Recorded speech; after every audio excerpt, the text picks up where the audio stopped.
Hello बच्चों, नमस्कार। क्या हाल चाल, कैसे हो आप सब लोग? तो कैसे हैं आप सब लोग? Good evening, good evening, good evening. क्या बात। और हम्म ओह,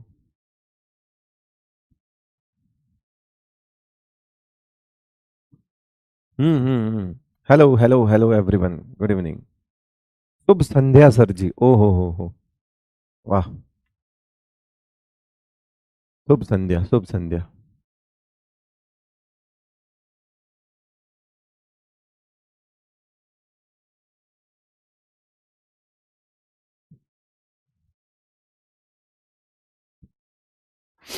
चले भाई,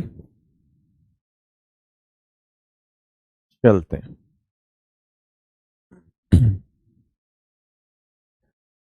लो भाई, पी ब्लॉक का लेक्चर नंबर 3 है। और आज हम और ऐसी ऐसी चीजें पढ़ने वाले हैं। देखो ये वाले, ये यूनिक भी, ये आपके सिलेबस की सबसे आखिरी लाइन है। यूनिक बिहेवियर मतलब बेसिकली ये जिस यूनिक बिहेवियर की बात कर रहे हैं ना, वो यूनिक बिहेवियर का मतलब है एनोमेलस। सर ये एनोमेलस क्या होता है? तो एनोमेलस होता है बेटा असंगत। असंगत मतलब बाकियों से डिफरेंट। मतलब जो फर्स्ट एलिमेंट होगा ना हर एक ग्रुप का, जैसे नाइट्रोजन में नाइट्रोजन फर्स्ट एलिमेंट है ना, फ्लोरीन में फ्लोरीन, ऑक्सीजन में ऑक्सीजन, कार्बन में कार्बन, बोरोन में बोरोन, ये क्या करेंगे, सेकंड पीरियड वाले एलिमेंट्स हो गए एक तरह से। हर एक ग्रुप में सेकंड पीरियड वाले एलिमेंट्स जो होंगे वो नाटक करेंगे। ये भीड़ से हटके चलना चाहते हैं, है ना। तो ये इनका एनोमेलस बिहेवियर है, बाकियों से मैच नहीं करके चलते हैं, ये बाकियों से मैच नहीं करके चलेंगे। तो ऐसा क्यों होता है, उसके रीजन सिर्फ 4 हैं। वही 4 रीजंस पर बेस्ड बहुत सारी बातें हैं जिनको हम एनसीईआरटी में करेंगे। एंड देन आफ्टर हम allotropes of phosphorus and sulphur पढ़ेंगे। कार्बन के एलोट्रोप्स हम 11th में पढ़ चुके हैं। उसके बाद हम ऑक्सी एसिड्स पढ़ेंगे, किसके, फास्फोरस, सल्फर और क्लोरीन के ऑक्सी एसिड पढ़ने की बहुत ज्यादा कोशिश करेंगे। आओ आओ सैया। Anomalous properties of the second period elements in each group, मतलब वही है जो सेकंड पीरियड वाला एलिमेंट है वो क्या है बेसिकली, वो आपका फर्स्ट एलिमेंट ही तो है, हर एक ग्रुप का फर्स्ट एलिमेंट।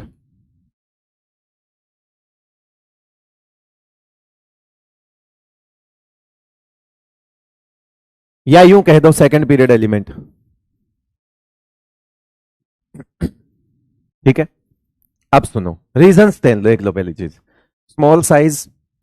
सेकंड पीरियड वालों की साइज छोटी होती है, स्मॉल साइज की वजह से इनकी बहुत सारी चीजें बाकियों से डिफरेंट हो जाती है। हाई ईएन इलेक्ट्रोनेगेटिविटी ज्यादा होती है इनकी बाकियों से, इसकी वजह से भी बहुत सी जगह पे इनके चेंजेस आते हैं। लेकिन मेनली तो साइज वाली बात रहती है। हाई आयोनाइजेशन एनर्जी की वजह से बाकियों से आयोनाइजेशन एनर्जी इनकी क्या होती है, ज्यादा होती है, जो भी कहीं ना कहीं इनको अलग बनाती है बाकी से।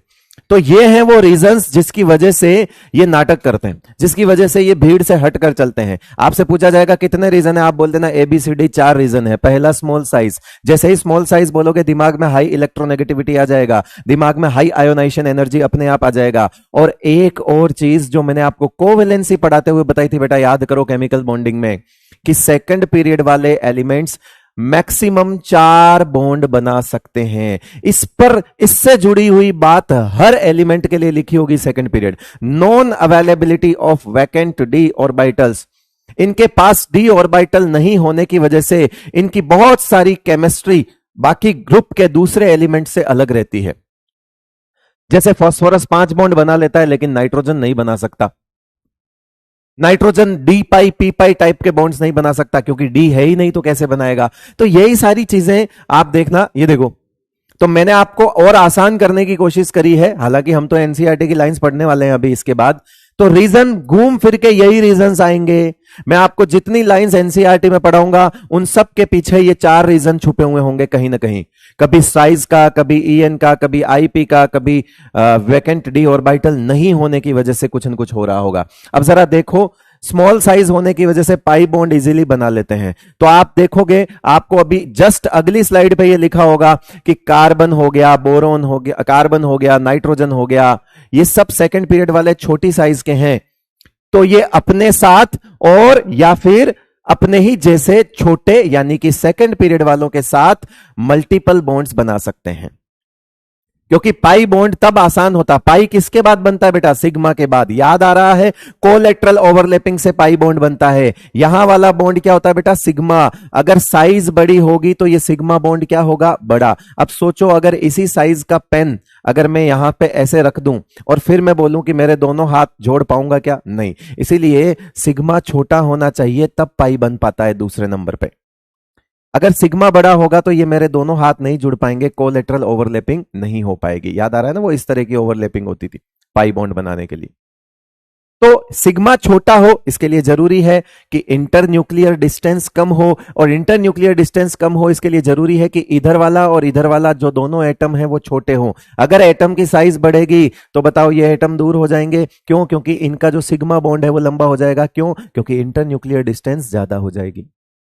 अब अगर ये दूर हो जाएंगे दोनों हाथ तो बताओ कोलेटरल ओवरलैपिंग पॉसिबल होगी क्या, नहीं होगी। इसलिए जरूरी है कि अगर पाई बॉन्ड बनता है तो पी पाई अगर बनता है तो साइज का छोटा होना बहुत जरूरी है। अगर बड़ी साइज में जाकर पाई बॉन्ड बन रहा है तो वो डेफिनेटली डी पाई होगा, क्यों, क्योंकि डी में वो जो है वो झुका हुआ रहता है, इस वजह से मर्जिंग हो जाती है। दो सीधे नहीं कर पाते हैं, लेकिन अगर इसको एक हाथ को मैं इस तरफ झुका दूं तो ये मर्जिंग हो सकती है। इसीलिए जो नीचे वाले हैं वो डी पाई बना लेते हैं, डी वाले उनके पाई बॉन्ड बना लेते हैं, लेकिन पी नहीं बना पाते क्योंकि पी तो सीधा रहता है ना। कुछ याद आ रहा होगा, ठीक है। ऐसा ही है, किसी किसी को टेंशन हो गई होगी।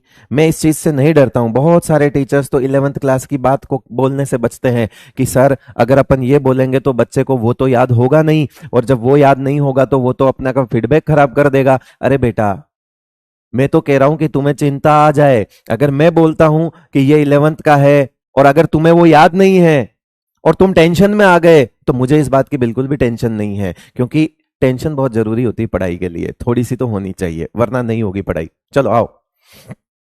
तो मैं तो इतना चालाकी से नहीं खेलता बेटा। अब आप बहुत मैंने इतना कुछ बताया, बहुत सारे टेंशन में आ गए, बोले ओ हो collateral overlapping pi bond inter nuclear distance sigma के बाद बनता है, क्या बोल रहे हैं सर, सब याद है, बहुत बढ़िया, बस पूछ रहा था। आ जाओ बेटा।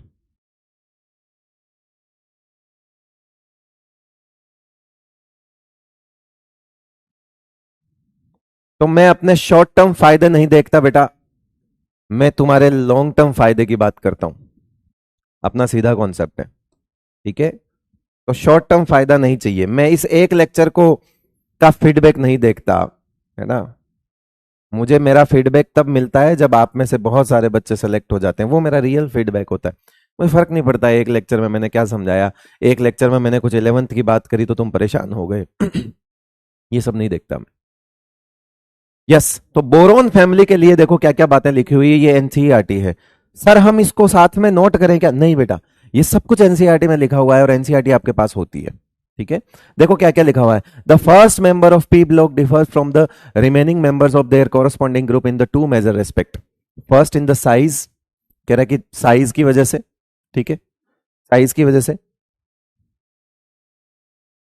पहला तो, ठीक है। एंड बाकी जो साइज पे डिपेंड करते हैं, साइज पे डिपेंड करते हैं, जैसे हाई ईएन हो गया, है ना, और किस पे डिपेंड करते हैं वो वाले, जैसे एस ब्लॉक के भी सेकंड वाले जो हैं लिथियम बेरिलियम अलग व्यवहार दिखाते थे, ये भी सेकंड वाले अलग व्यवहार दिखाते हैं, ठीक है।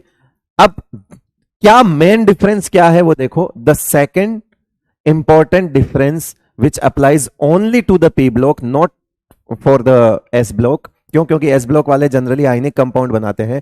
तो ये कह रहा है कि भैया क्या है जो अलग है, एंड वो है effect of d orbital in the valence shell of heavier elements. कह रहा है कि हैवियर एलिमेंट्स में d block, d vacant orbital होते हैं तो उनमें ज्यादा फर्क आता है, और जो सेकंड पीरियड वाले होते हैं lack in the second period element. कौन सा, जो डी है वो सेकंड पीरियड में, मतलब इस पूरी स्लाइड पे मैं ऐसे समझाऊंगा तो तुम परेशान हो जाओगे, इस पूरी स्लाइड में ये समझा रखा है कि सेकंड पीरियड वालों के पास 2s और 2p होता है, इसका एक डब्बा होता है और इसके 3 डब्बे होते हैं, मैक्सिमम कोवेलेंसी 4 होती है, बात खत्म।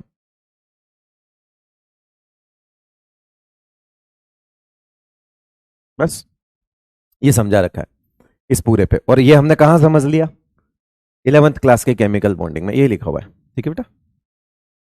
तो फिर ये है कि आप बताओ यहां पे क्या BF6 3 माइनस एग्जिस्ट करेगा? नहीं एग्जिस्ट करेगा। लेकिन अगर AlF6 3 माइनस एग्जिस्ट करेगा तो यस करेगा। ये देखो ऐसी कुछ बातें। कार्बन के लिए भी 4 बॉन्ड्स एग्जिस्ट करेंगे लेकिन दूसरे नहीं करेंगे, जैसे यहां पे मैं, और इसमें कुछ नहीं है, इसमें यही सब लिखा हुआ है, फिक्र नहीं करें, कोवेलेंसी समझाया हुआ है। कार्बन के लिए भी ग्रुप देख लो, कार्बन CCl4 एग्जिस्ट करता है, CCl6 2 माइनस एग्जिस्ट नहीं करेगा, NCl3 एग्जिस्ट करता है, NCl5 एग्जिस्ट नहीं करेगा। तो ये सब चीजें हैं कोवेलेंसी वाली, इम्प्रॉपर कोवेलेंसी वाली बात, याद है ना? ऐसी इम्प्रॉपर कोवेलेंसी वाली बेटा, है ना। और आपको यह भी बता देता हूं कि fluorine can show only 1 covalency. Fluorine तो सिर्फ एक ही दिखा सकता है ना। और जनरली ऑक्सीजन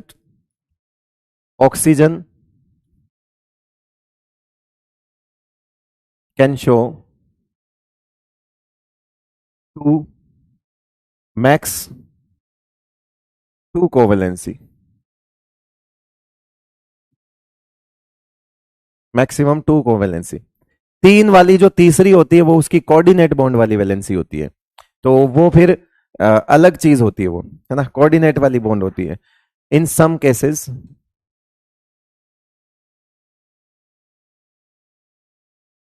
किसी किसी केस में 3 दिखा सकता है। मतलब ऑक्सीजन तो अपनी जिंदगी में 4 कभी नहीं। मतलब कुल मिला के इन दोनों बातों का मतलब है कि फ्लोरीन एंड ऑक्सीजन 4 कोवेलेंसी कभी नहीं दिखा सकते, नेवर। Fluorine only 1। ऑक्सीजन आपको 2 दिखा सकता है, 3 दिखा सकता है, 4 कभी नहीं दिखाएगा। 1 दिखा सकता है, सिंगल बॉन्ड भी हो सकता है ऑक्सीजन के साथ, ये चीज है। ठीक है, तो इसलिए एक स्टेटमेंट जो मैंने हमेशा बोलता हूं कि क्या क्या क्या सारे सेकंड पीरियड वाले 4 कोवेलेंसी दिखा सकते हैं, तो ये भी गलत स्टेटमेंट है। All second period elements can show, है ना। आपको मैं सामने लिख दूं, ये लोग मैंने 11th में बताया था, all second period elements can show 4 covalency. True और फॉल्स बताओ, ये स्टेटमेंट लिखा हुआ है, ये सही है या गलत?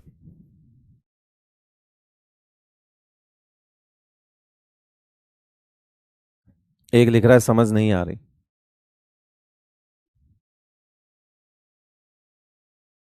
मेरी न्यू एनसीईआरटी है, उसमें नहीं है ऑब्वियसली, न्यू एनसीईआरटी में से पी ब्लॉक हट गया है, तो उसका मैं कुछ नहीं कर सकता, आप पुरानी से पढ़ लो। ये ट्रू है या फॉल्स है? False, yes. ये क्या स्टेटमेंट है? फॉल्स। क्यों?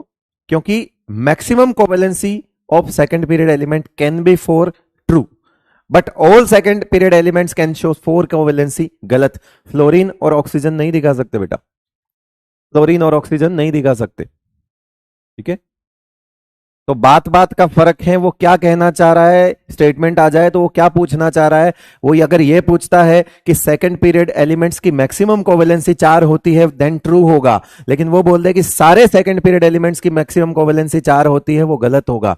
पता कर लेना वो क्या बोल रहा है। ठीक है बेटा, चलो। इस हिसाब से आप ये भी जानते हो कि FCl3 मतलब ClF3 हम एग्जिस्ट करवा लेंगे, लेकिन FCl3 हम एग्जिस्ट नहीं करवा सकते। 3 बॉन्ड फ्लोरीन बना ही नहीं सकता, वो तो केवल एक ही बना सकता है बेटा। ठीक है, जैसे हमने लिख दिया OF2 एग्जिस्ट कर सकता है, लेकिन OF6 एग्जिस्ट नहीं कर सकता, OF4 एग्जिस्ट नहीं कर सकता। तो इस तरह के तमाम सवाल आप कर सकते हो जो इनप्रॉपर कोवेलेंसी है। ये पूरी स्लाइड जो है ये पीछे यही बता रही है कि इनके पास सिर्फ और सिर्फ क्या होते हैं, 4 डब्बे ही होते हैं बॉन्डिंग में, या मैक्सिमम 4 बॉन्ड बना सकते हैं। ठीक है बेटा,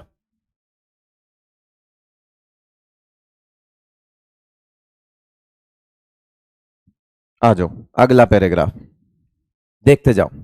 the presence of these D orbitals, ये देखो थर्ड पीरियड के लिए कुछ बात की गई है कि थर्ड पीरियड एंड ऑनवर्ड्स जो सेकंड पीरियड के अलावा दूसरे एलिमेंट्स होते हैं, वो ये कहते हैं कि the presence of these D orbitals influence the chemistry of the heavier elements in a number of ways. कहता है कि बहुत सारे तरीके से इन डी ऑर्बिटल्स के होने की वजह से इनकी केमिस्ट्री में चेंजेस आता है। किससे चेंज आता है? सेकंड पीरियड वालों से, क्योंकि उनके पास नहीं है और इनके पास है। The combined effect of size and availability of d orbitals considerably influence the ability of these elements to form pi bonds, है ना, कि कंबाइंड इफेक्ट साइज का और डी ऑर्बिटल्स का मौजूद होना इनकी एबिलिटी लाता है क्या, पाई बॉन्ड बनाने के लिए ये एबल होते हैं। The first member of group, अब सुनो बात से, वापस यहां से गियर बदल रहा है, वापस यहां से क्या बदल रहा है बता, gear. The first member of a group differ from the heavier members in its ability to form p pi multiple bonds. वहां सिर्फ पाई की बात करिए, ये नहीं बोला है कि कौन सा पाई है, लेकिन अब सेकंड पीरियड के लिए इसने बोला है कि पी पाई बना सकते हैं। क्या बना सकते हैं, पी पाई। छोटी साइज होने की वजह से, साइज छोटी होने की वजह से ये अपने साथ और अपने जैसे छोटे के साथ, ये देखो एग्जांपल, कार्बन कार्बन के साथ बना रहा है, कार्बन कार्बन के साथ, नाइट्रोजन नाइट्रोजन के साथ, and to other second row elements, क्योंकि ये ध्यान रखना पी पाई के लिए जरूरी है कि साइज छोटी हो। पी पाई के लिए क्या होगा, बॉन्ड पी पाई टाइप का बॉन्ड जरूरी है कि साइज क्या हो बेटा, छोटी हो, क्योंकि छोटी साइज होगी तभी इस तरह की कोलेटरल ओवरलैपिंग हो पाएगी, है ना। मैं आपको ऐसे समझा देता हूं चित्र से, किसी किसी को यह याद होगा कि मान लो यहां पे अगर हमको कोलेटरल ओवरलैपिंग करनी है तो अगर इस तरह को जुड़ता है तो यह कहलाता है बेटा पी पाई, और अगर इस तरह से जुड़ता है तो ये डी है और ये यहां पे आपका क्या होगा बेटा पी, तो ये डी पाई पी पाई होता है। अब आप इस बात को समझना, हमको वहां पे छोटी साइज की जरूरत क्यों पड़ती है, क्योंकि वहां दोनों सीधे हैं, और जब तक दोनों सीधे हैं पास ज्यादा आना पड़ेगा अगर मर्ज करना है तो। दोनों सीधे हैं तो इन दोनों को मर्ज करने के लिए आपको ज्यादा नजदीकियां चाहिए, क्यों, क्योंकि दोनों स्ट्रेट हैं। लेकिन हमको बड़ी साइज में ये डी पाई पी पाई टाइप के बॉन्ड क्यों मिल जाते हैं, क्योंकि बड़ी साइज वालों के पास पाई बॉन्ड के लिए डी है, और डी का मतलब क्या है, एक पहले से बेंट है। आप देखो इसकी लोब्स पहले से इस तरफ झुकी हुई है, और अगर पहले से इस तरफ झुकी हुई है तो पहले से ही इन दोनों लोब्स की डिस्टेंस क्या हो जाएगी, कम हो जाएगी, क्योंकि वो बेंट है और बेंट है, साइज ज्यादा है लेकिन बेंट है, और बेंट होने की वजह से वो मर्जिंग कर पा रहा है। तो बेंट होने की वजह से डी पाई पी पाई तो बन जाता है लार्ज साइज वालों में, लेकिन अगर साइज ज्यादा हो तो पी पाई कभी नहीं बनेगा। यानी कि अगर आपको पी और पी से पाई बनाना है तो वो या तो सेकंड पीरियड वालों में ही बनाएंगे, आपस में ही बनाएंगे, ये कार्बन कार्बन के साथ बना लेता है, कार्बन नाइट्रोजन के साथ बना लेगा, नाइट्रोजन नाइट्रोजन के साथ बना लेगा, है ना, या सेकंड पीरियड वालों के मतलब छोटी साइज वाले ही बनाते हैं मैक्सिमम।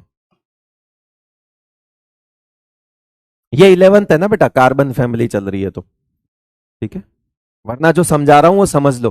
किसी के पास किताब नहीं है तो रहने दे, ठीक है ना, किसी के पास किताब नहीं है तो रहने दे। मैं तो कल ही बोल के गया था एनसीईआरटी की व्यवस्था करके रखना, अब क्यों ढूंढ रहे हो, अब क्यों ढूंढ रहे हो बेटा, तो कल बोल के गया था ना, मेरी थोड़ी गलती है, मैं नहीं बोल के गया था एनसीईआरटी सामने खोल लेना। अब अगर नहीं भी है तो कोई बहुत बड़ा पहाड़ नहीं टूट जाएगा, जो समझा रहा हूं वो तो समझ ले। यहां पे मैं कोई गाली तो लिख नहीं रहा हूं, या मैं कोई फारसी में नहीं समझा रहा हूं, या कोई ऐसी भाषा नहीं बोल रहा हूं जिससे तुमको समझ नहीं आए। जो बोल रहा हूं, जो समझा रहा हूं, वो तुम्हारे ही कोर्स की बात है, समझ में आ रही होगी थोड़ी थोड़ी तो। पाई बॉन्ड नाम सुना होगा, जो पी और पी से पाई बनता है उसको पाई बोलते हैं, डी और पी से पाई बनता है उसको डी पाई पी पाई बोलते हैं। ऐसी चीजें तो बस बेसिक तो समझ ही सकता है, समझने की कोशिश करे इंसान तो कुछ भी समझ सकता है, ठीक है। नीयत होनी चाहिए। मेरे को आज तुम संस्कृत की क्लास में बैठा दो, अगर मेरी नीयत है सीखने की तो मैं कुछ सीख के आऊंगा वहां से। मैं जाकर उसको ये नहीं बोलूंगा कि मेरा तो पहले कुछ नहीं पढ़ा हुआ है। मुझे किसी की भी क्लास में बिठा दो, मुझे अगर सीखने की नीयत है मेरे पास तो मैं कुछ तो सीख के आऊंगा सामने वाले से। आप मुझे किसी में भी बिठा दीजिए, 2 घंटे के लिए मेरे सामने कोई किसी भी टॉपिक पर लेक्चर देकर जाए, मैं वहां से कुछ सीख कर जरूर आऊंगा, इस सोच के साथ बैठता हूं मैं। और अगर आपकी ये वाली चीज है तो आप बहुत कुछ सीख जाओगे लाइफ में। ये जस्ट एक एग्जाम्पल दिया है मैंने आपको, तो खैर मैं जानता हूं पहले भी पढ़ा रखा है बेसिक चीजें, समझो बात को। आपकी आदत हो गई है बहाने, किताब नहीं है, 11वीं क्लियर नहीं है, आप बेसिक से नहीं पढ़ा रहे। यार मुझे इतना पता है कि तू इतनी बुद्धि तो रखता होगा कि यहां जो 2 घंटे टीचर बोल के जा रहा है कुछ तो याद रहता होगा तेरे को। तो अपने लिए इतना नेगेटिव मत हो बेटा, अपने लिए इतना पॉजिटिव तो रहो कि सामने जिसका लेक्चर देख रहे हो एटलीस्ट उसमें से कुछ तो सीखोगे। वो हर वक्त तो ऐसी बात नहीं करेगा जो तुमको समझ नहीं आए, चाहे वो कोई सा भी टीचर हो। जबरदस्ती, सिर्फ बहाने, सिर्फ बहाने। और बहुत फर्क होता है बेटा इन चीजों में। अगर आप सिर्फ ये बहाने मारोगे किताब नहीं है, हमने नहीं पढ़ा हुआ, तो आप इन्हीं में रह जाओगे। थोड़ी कोशिश कर ले, जो बोल रहा हूं वो कोशिश नहीं करेगा तो 30% भी अगर समझ आ रहा होगा तो वो भी नहीं आएगा। और अगर कोशिश करेगा तो 30% समझने की कोशिश करेगा तो 50% भी समझ आ जाएगा। फायदा है तेरे को।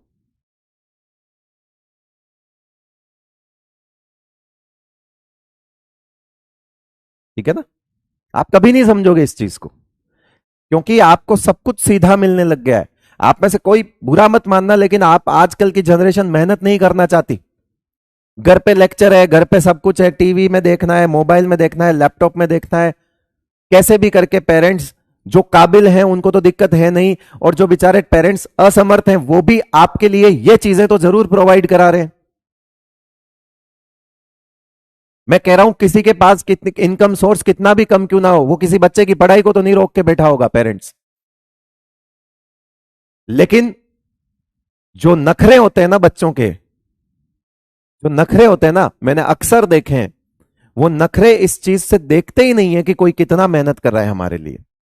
जिसके पास बहुत सारी सुविधाएं होती है उसका भी एक ही नखरा है, और जिसके पास कुछ नहीं होता उसका भी एक ही नखरा है कि समझ नहीं आ रहा, कोशिश नहीं कर रहे हैं, नीयत नहीं है, पढ़ने की नीयत नहीं है।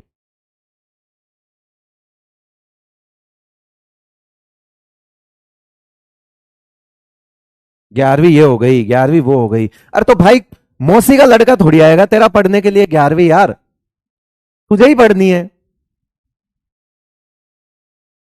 तू पढ़।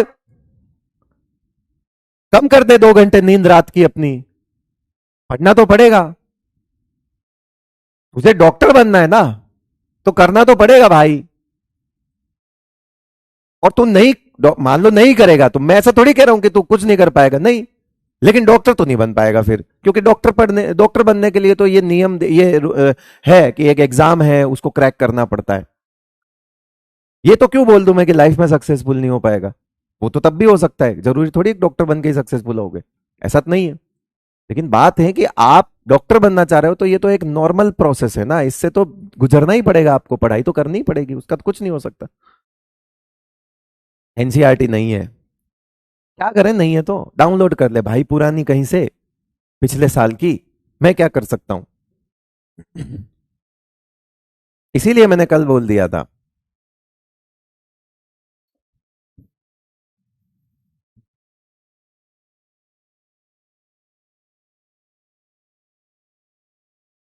यस, इसने पी पाई बॉन्ड की बात करी है। ये दिस का मतलब है पी पाई। इस दिस टाइप का मतलब क्या है ये मैं बता देता हूं यहां पे।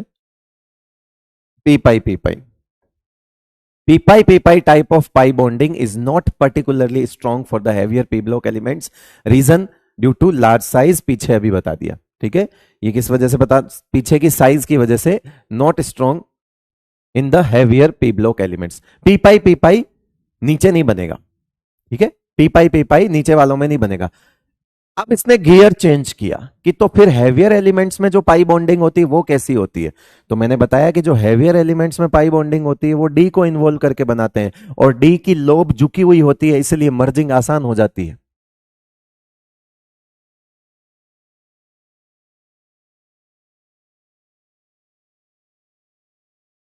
ठीक है, और आप खुद सोचो ना, आप खुद सोचो, आप मेरी और आपकी नीयत में कंपैरिजन कर लो, आपको पता लग जाएगा। बेटा अगर चैप्टर हटा है ना, सुनना, मेरे आपको अगर बात गलत लगे बोल देना, मैं क्लास बंद करके चला जाऊंगा। अगर चैप्टर हटा है तो सबसे पहला इंसान तो मैं होऊंगा जिसको सबसे ज्यादा खुशी होगी कि यार पढ़ाना नहीं पड़ेगा, नई एनसीईआरटी में चैप्टर ही नहीं है, हटा दो। यार सबसे पहले नीयत तो मेरी खराब होनी चाहिए, सबसे पहले। मतलब फायदा तो मेरा हुआ ना, मुझे पढ़ाना ही नहीं है। आप सोचो इस बात को। लेकिन मैं आपके लिए लाया हूं ना, फिर भी मैं ये करवा रहा हूं ना काम।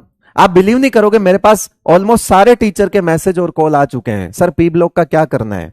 मैंने कहा सर पढ़ाना है, कुछ आ गया दिक्कत हो जाएगी, 2 लेक्चर 3 लेक्चर अगर बच्चे को एक्स्ट्रा चले गए तो उससे उसका जीवन सफल हो जाएगा, अगर वो 2 सवाल कर लेगा तो। मैं तो खुद प्रे कर रहा हूं कि ना आए, कोई बात नहीं, लेकिन बात है बेटा आ गया तो क्या करोगे। ठीक है, सबसे पहले नीयत तो मेरी बिगड़नी चाहिए भाई, कि उड़ाई देता हूं ना, अब तो एनसीईआरटी में ही नहीं है, मैं तो फिर भी पढ़ा रहा हूं ना।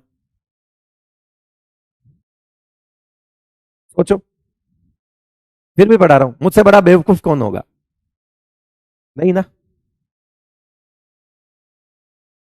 कोई बात नहीं, मुझे बेवकूफ होना पसंद है।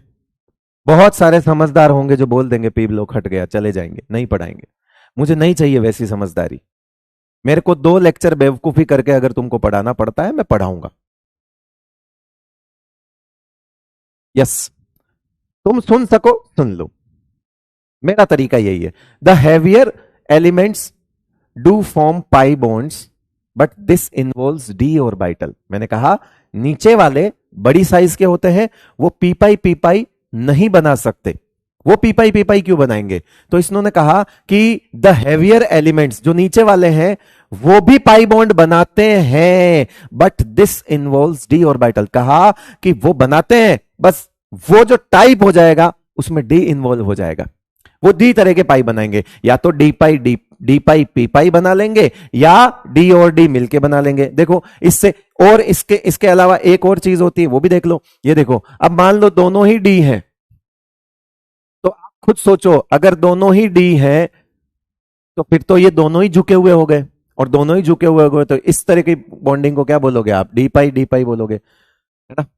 ये तो डी पाई हो गई, ये और आसान हो गई इनके लिए। तो इसने कहा कि भाई जो नीचे वाले एलिमेंट्स है, जो हैवियर एलिमेंट्स हैं, उनमें पी पाई तो नहीं बन सकता, लेकिन इस तरह की बॉन्डिंग इन्वॉल्व हो सकती है।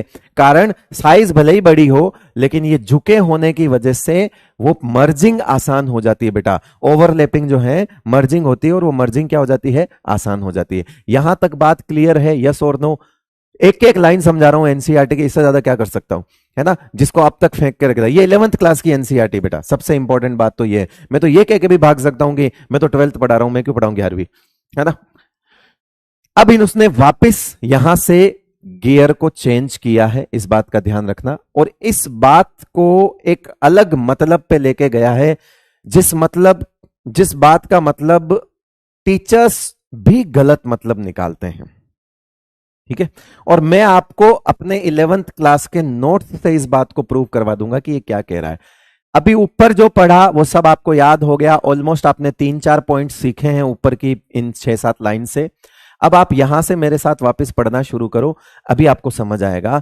As the d orbitals are of higher energy than p orbitals, कह रहा है कि अगर डी ऑर्बिटल की एनर्जी पी ऑर्बिटल से ज्यादा है, जो ऑर्बिटल्स ज्यादा एनर्जी वाले होते हैं वो लेस कंट्रीब्यूट करते हैं स्टेबिलिटी में। सिंपल सी भाषा में समझाता हूं, जिस ऑर्बिटल्स की एनर्जी ज्यादा होती है वो न्यूक्लियस से पास होते हैं या दूर होते हैं, तो आपको पता लग जाएगा कि न्यूक्लियस से दूर होते हैं, क्योंकि जिसकी एनर्जी, हायर एनर्जी का मतलब है न्यूक्लियस से दूर वाले ऑर्बिटल। अब न्यूक्लियस से कोई दूर ऑर्बिटल है तो वहां पर इलेक्ट्रॉन की जो डेंसिटी है वो क्या होगी, इधर उधर बिखरी हुई होगी, डिफ्यूज्ड शेप होंगे, कम डेंसिटी होगी इलेक्ट्रॉन की। तो जब वो बॉन्ड बनाएंगे तो बॉन्डिंग में इलेक्ट्रॉन की डेंसिटी कम रहेगी, और कम डेंसिटी वाला जो बॉन्ड होता है वो वीक होता है, यानी कि उस बॉन्ड में अट्रैक्शन भी कम होगा जो ये बनाएंगे डी वाले। तो क्या वो मॉलिक्यूल को स्टेबिलिटी प्रोवाइड कम कराएगा या ज्यादा कराएगा? ऐसा बॉन्ड जो ज्यादा स्ट्रांग हो वो मॉलिक्यूल को ज्यादा स्टेबिलिटी प्रोवाइड कराता है, और अगर कोई बॉन्ड वीक बने तो स्टेबिलिटी तो प्रोवाइड कराता है लेकिन थोड़ी कम प्रोवाइड कराता है। ठीक है ना। सिद्धांत कह रहा है नहीं समझ आ रहा है बेटा, बंद कर दे, पहले के 2 लेक्चर देख लेना। ठीक है, ठीक है ना बेटा, मैं कोई जबरदस्ती नहीं कर रहा हूं, और इससे आगे के 2 लेक्चर तो मैं आपको वैसे भी रिकॉर्डेड देने वाला हूं। क्यों? क्योंकि मेरे को समझ आ गई ये चीज की कोई मतलब तो है नहीं। ठीक है, तो रिकॉर्डेड देने वाला हूं आगे के 2 लेक्चर, तो वो मैंने पहले से प्लान कर रखा था, क्योंकि ठीक है आप जिसको देखना है देख लेना, स्पीड ज्यादा करके भी देख सकते हो, तो इससे आगे वाला है तो वैसे भी रिकॉर्डेड दूंगा। मेरा जितनी जिम्मेदारी बनती है एनसीईआरटी पढ़ाने की मैं पढ़ा रहा हूं. As the d orbitals are of higher energy than p orbitals, they contribute less to the overall stability of molecules. Then does p pi bonding of. इस शब्द को ध्यान रख लेना, इस शब्द को ध्यान रख लेना कि बेटा इसने जो बात करी है ना, इसने जो बात करी है ना, इसको पकड़ो, इसको पकड़ो, इस शब्द को पकड़ो. P pi bonding of second row elements. इसका मतलब क्या हुआ, इसका मतलब क्या हुआ कि ये पी पाई कौन सा है, इसका मतलब कौन सा हुआ. क्या मैं इसको टू पी पाई लिख सकता हूं, क्या मैं इसको टू पी पाई लिख सकता हूं. अगर इसने कहा कि p pi bonding of second row element, अगर इसने कहा कि पी पाई वो भी किसका, सेकंड एलिमेंट्स का, सेकंड पीरियड का, तो इसका मतलब है वो वाकई में टू पी पाई हुआ. फिर भाई पी पाई सेकंड पीरियड का, तो इसके आगे 2 लगा देंगे ना बेटा. कौन सा होगा, सेकंड पीरियड में कौन सा पी होता है, 2p. तो जो पाई बनेगा वो कौन सा होगा, टू पी पाई. तो वो टू पी पाई की बात कर रहा है. यहां तक क्लियर हुआ. अब देखना, बात को समझना है ना. यहां तक ये इस बात को समझा दूं. As the d orbitals are of higher energy than the p orbitals, they contribute less to the overall stability of the molecules than that's 2p pi. अब हमने क्या सीखा, आपको याद होगा हमने क्या सीखा. देखो किस किस के पास 11th के नोट्स हैं. मैं आपको एक ऑर्डर देता हूं, मैं बोलता हूं 3p पाई 3p पाई 3d पाई 3d पाई सॉरी 3p पाई और 3d पाई 3d पाई. मैंने ये कंपैरिजन बताया. मुझे बताओ इसमें पाई कौन सा स्ट्रॉन्ग है, पाई कौन सा स्ट्रॉन्ग है. क्या इनकी साइज सेम है, सबका सब प्रिंसिपल क्वांटम नंबर जो है वो क्या है, 3 है. अगर साइज सेम है तो हम एक्सटेंट ऑफ ओवरलैपिंग देखते हैं. एक्सटेंट ऑफ ओवरलैपिंग याद आ रहा है, एक्सटेंट ऑफ ओवरलैपिंग ज्यादा तो स्ट्रेंथ क्या होगी, ज्यादा होगी. किस किस को याद आ रहा है ये वाला, किस किस को याद आ रहा है. तो अब देखो बात को, देखो बहुत सारे तो आंसर गलत दे रहे हैं. तो सबसे मैक्सिमम इसके अंदर कौन स्ट्रांग होगा, 3d पाई. अब आप बोलोगे ओ ये क्या कर दिया, आप यही बोलोगे, मुझे पता है आप यही बोलोगे. तो बेटा सबसे इंपॉर्टेंट फैक्टर होता है साइज. सबसे इंपॉर्टेंट फैक्टर क्या होता है, साइज. अगर साइज सेम है तो फिर हमको दूसरी चीजें देखनी पड़ती है. आप दुनिया में आप जिसको सबसे स्ट्रॉन्ग समझ रहे हो वो तो सबसे वीक है, इनफैक्ट एग्जिस्ट ही नहीं करता. आप कैसे बोल सकते हो, अभी हमने कहा कि this one is only for strong in case of 2p पाई. मैंने कहा ये ओनली फॉर सेकंड पीरियड के लिए है. ये पी पाई बॉन्डिंग जो होती है वो सेकंड पीरियड में पॉसिबल होती है. क्या आपको थोड़ा सा भी आप में दिमाग नहीं है, आपने ये नहीं देखा कि यहां पे 3 लिखा हुआ है.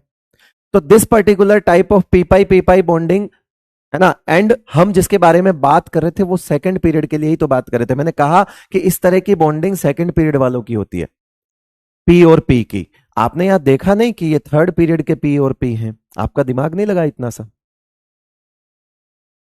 आपको थोड़ा तो समझ आया होगा कि हमने कहा पी और पी तो सेकंड का ही स्ट्रॉन्ग होता है, तो फिर इसमें थर्ड और थर्ड. हाँ अब अगर मैं ये बोल दूं कि मुझे इसमें 2p पाई ऐड करना है, मुझे इसमें 2p पाई ऐड करना है, तो आप अपने 11th क्लास के नोट्स में देखोगे कि अगर मैं इसमें 2p पाई ऐड कर दूं तो फिर उस केस में 3d पाई 3p पाई और 3d पाई और लास्ट में 2p पाई आ जाएगा. ये ध्यान रखना बेटा. अब वो पीछे वाली लाइन समझो, ये 3 जब तक हैं तब तक तो ये सबसे कमजोर हैं. ये तो इतना वीक है, वीकेस्ट, एग्जिस्ट ही नहीं करता. इतना वीक है कि ये बॉन्ड ही नहीं बन सकता, इतना वीक है कि ये बॉन्ड ही नहीं बन सकता. वीकेस्ट होता है, वीकेस्ट. ठीक है, तो मुझे बताओ ये 3d पाई 3p पाई, ये 3d पाई. अब देखो मैंने इसको 1 नंबर क्यों लिया, कारण यहां साइज छोटी है. तो साइज अगर छोटी है तो वो सबसे ज्यादा डोमिनेटिंग फैक्टर होता है कि छोटा ही है वो तो. छोटा है तो फिर तो ये सबसे ज्यादा स्ट्रोंग हुआ। अब हमारे इस स्टेटमेंट को पढ़ो, क्योंकि यहां पे टीचर्स क्या करते हैं, गलती करते हैं।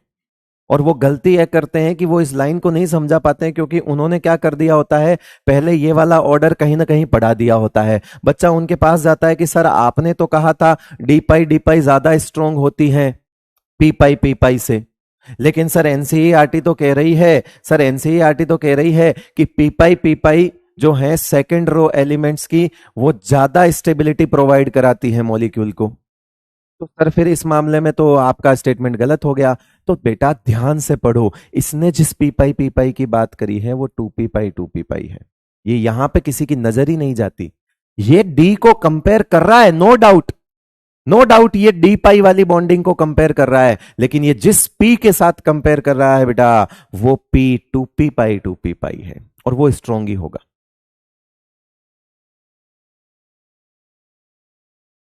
समझे बात को? जहर गहरा आया समझ? ये वो बात है। तो यहां पे ये स्ट्रॉन्ग होता है। मुझे बताओ एन ट्रिपल बॉन्ड एन क्या होगा इसमें, जो पाई होंगे वो अगर आपको पाई दिख रहे हैं तो डी तो आ नहीं सकता, नाइट्रोजन के पास डी नहीं होता, इस नाइट्रोजन के पास भी डी नहीं होता। तो मैं आपसे पूछूं कि इसमें एक सिग्मा दो पाई है, तो बताओ वो दोनों पाई कौन से हैं, तो आप बोलोगे दोनों के दोनों टू पी पाई है। तो क्या ये एग्जिस्ट करेगा? यस करेगा। लेकिन मैं इधर आपको बोल दूं कि थ्री पी मतलब फास्फोरस थर्ड पीरियड का और फास्फोरस भी थर्ड पीरियड का, अब दोनों ही थर्ड पीरियड के हैं, तो अगर ये ऐसा अगर नाइट्रोजन बनता है तो P2 एग्जिस्ट नहीं करता, N2 एग्जिस्ट करता है। अब सोचो जरा P2 कैसा बनेगा, अगर N2 की तरह P2 बनाना चाहो तो फिर वो ऐसा बनेगा, और जब वो ऐसा बनेगा तो ये थ्री पी पाई होगा, जो कि एग्जिस्ट ही नहीं करता, ये तो वीक होता है, इसीलिए P2 एग्जिस्ट नहीं करता, N2 एग्जिस्ट करता है। बात याद आ रही होगी। उसका कारण है कि अगर P2 के अंदर पाई बॉन्डिंग होगी तो वो पी पाई होगी, अगर इस तरह से N2 टाइप अगर वो बॉन्ड बनाता है तो, जो कि उसके लिए सरदर्दी हो जाएगी। वो बनाएगा टूट जाएगा, कह रहा वीकेस्ट है, तो वो कहता है मैं इस तरह से एग्जिस्ट नहीं कर सकता जैसे N triple bond and exist करता है। तो रूम टेम्परेचर पे N2 एग्जिस्ट करता है, P2 नहीं करता।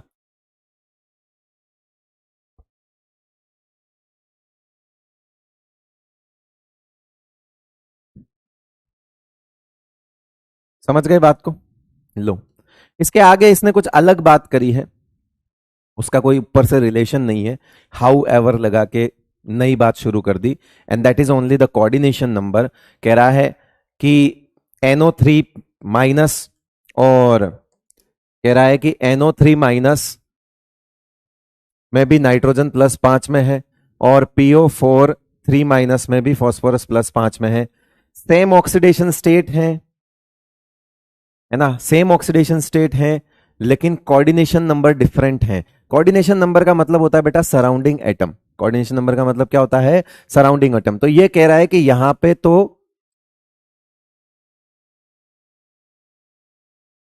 कितना कोऑर्डिनेशन नंबर है? 4। और यहां पे कितना होगा? यहां होगा आपका इस तरह से, है ना। आपको तकलीफ हो रही है तो मैं इसको कोऑर्डिनेट बॉन्ड बना लेता हूं, ठीक है। कई नाराज हो जाएंगे, बोले -1 है यहाँ, 2 कैसे हो गए, फिर मेरे 11वीं जाग जाएगी।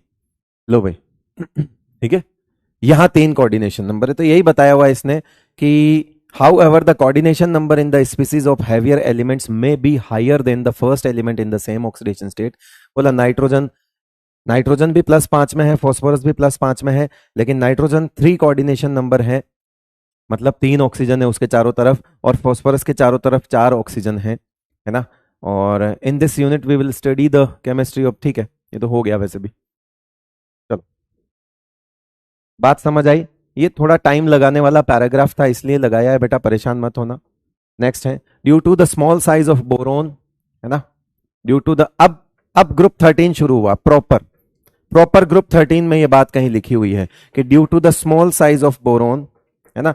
अब ये मत बोलना कि सर ये कौन से एनसीईआरटी में लिखा हुआ है, तो बेटा लिख रहा है साफ साफ कि ये बोरोन की फैमिली की बात कर रहा है। देखो ये कह रहा है कि बोरोन से अगर आप बोरोन प्लस बनाओ, बोरोन 2+ बनाओ और बोरोन 3+ बनाओगे, ठीक है, तो यहां आयोनाइजेशन एनर्जी 1, यहां आयोनाइजेशन एनर्जी 2 और यहां आयोनाइजेशन एनर्जी 3 लगेगी बोरोन की। ये कह रहा है कि इन दो तीनों का, है ना, इन तीनों का जो सम है IE1, IE2 और plus IE3 is very high. ठीक है, तो इसका मतलब है आप इसको +3 आयन के रूप में कभी नहीं देखोगे, क्योंकि जिसकी आयोनाइजेशन एनर्जी बहुत ज्यादा होती है, इसका मतलब है इसको जितनी एनर्जी दोगे फिर भी प्लस बनेगा, खाएगा तो यही एनर्जी, तब आपको इलेक्ट्रॉन देगा। तो जितनी एनर्जी बोरोन की है उससे ज्यादा बोरोन प्लस की एनर्जी हो जाएगी, अनस्टेबल हो जाएगा। फिर और एनर्जी देकर बोरोन 2+ बनाओगे तो वो और अनस्टेबल हो जाएगा। फिर और एनर्जी देकर बोरोन 3+ बनाओगे तो ये तो हाईली अनस्टेबल हो जाएगा। तो जिनकी आयोनाइजेशन एनर्जी बहुत ज्यादा होती है, इसका मतलब है आपको इलेक्ट्रॉन देने के लिए बहुत ज्यादा एनर्जी अगले को देनी पड़ेगी। और जब आप सिस्टम को एनर्जी ज्यादा दोगे तो सिस्टम की एनर्जी बढ़ेगी, और जब सिस्टम की एनर्जी बढ़ेगी तो सिस्टम अनस्टेबल होगा। तो ये लिखा हुआ है कि this prevent it to form M+3 ions. कह रहा है कि ये क्या करता है कि इसकी तीनों आयोनाइजेशन एनर्जी इतनी ज्यादा होती है कि कभी आपको बोरोन +3 ऐसे आयनिक कंपाउंड नहीं दिखेगा जिसमें आप ये यूं बोल दो कि BF3 का मतलब है बोरोन 3+ और 3F-, कभी नहीं होगा। ये कभी आयनिक नहीं होगा, क्योंकि आयनिक होने के लिए +3 वाला बोरोन बनना जरूरी है, और इन्होंने कहा कि आयंस की फॉर्म में वो कभी भी नहीं आएगा। उसकी जो सम है आयोनाइजेशन एनर्जी का, वो उसको प्रिवेंट करता है। तो फिर ये किसके लिए अलाउ करेगा? ऑक्सीडेशन स्टेट के लिए अलाउ करेगा, यानी कि ये ऐसा बनेगा फ्लोरीन फ्लोरीन और फ्लोरीन, ये कोवेलेंट बनेगा। कैसा बनेगा बेटा? कोवेलेंट। और इसकी +3 बनेगी, बट वो क्या होगी? ऑक्सीडेशन स्टेट होगी, not real charge. Oxidation state is a imaginary charge, you know very well. Real charge होता है जब आप बोरोन के माथे पे प्लस देखो 3, जैसे एल्यूमिनियम घूमता है आवारा +3 की तरह, एल्यूमिनियम +3 घूमता है। आप ये देखो ना, एल्यूमिनियम LF3 कैसा होता है बेटा? LF3 होता है, ऐसा होता है, L3+ और 3F- होता है, ये ऐसा ही होता है। क्यों? क्योंकि एल्यूमिनियम की 3 आयोनाइजेशन एनर्जी की टोटल उतनी ज्यादा नहीं होगी। एल्यूमिनियम के 3 आयोनाइजेशन एनर्जी की टोटल उतनी ज्यादा नहीं होगी, जो कि उसको अलाउ कर देंगे 3 इलेक्ट्रॉन देने के लिए, तो ये अलाउ कर देगा। लेकिन इसको अलाउ नहीं किया 3 इलेक्ट्रॉन देने के लिए, तो ये आयन की फॉर्म में कभी नहीं दिखेगा, मतलब आयनिक बॉन्ड नजर नहीं बनाएगा। तो क्या बनाएगा? ये ऐसा बनाएगा, कोवेलेंट। तो आप बोलोगे सर इसमें भी तो बोरोन +3 में है। बेटा इस तरह से +3 होना कहलाता है आयन, और इस तरह से +3 होना कहलाता है oxidation state. And the oxidation state जो है वो इमेजिनरी चार्ज होता है। वो आप अज्यूम करते हो कि अगर ये तीनों फ्लोरीन छोड़ के चले जाए तो क्या चार्ज आएगा, वो इमेजिनरी चार्ज होता है। दोनों में फर्क है बेटा। तो नहीं जा रहा है बाउंस, तो जाना तो नहीं चाहिए। एक्सप्लेनेशन, मुझे मेरे एक्सप्लेनेशन पे भरोसा है कि मैं जो चीजें तुमको समझ नहीं आएगी वो भी समझा रहा हूं मैं, ऐसी ऐसी चीजें। But as we move from the boron to aluminium, the sum of the first 3 ionisation enthalpy of aluminium is considerably decrease, कम होती है, and it's therefore able to form aluminium 3+ ion, है ना। And in fact aluminium is highly electropositive elements, यानी कि ये आपको metal है, बहुत अच्छे से इलेक्ट्रॉन वगैरह देगा।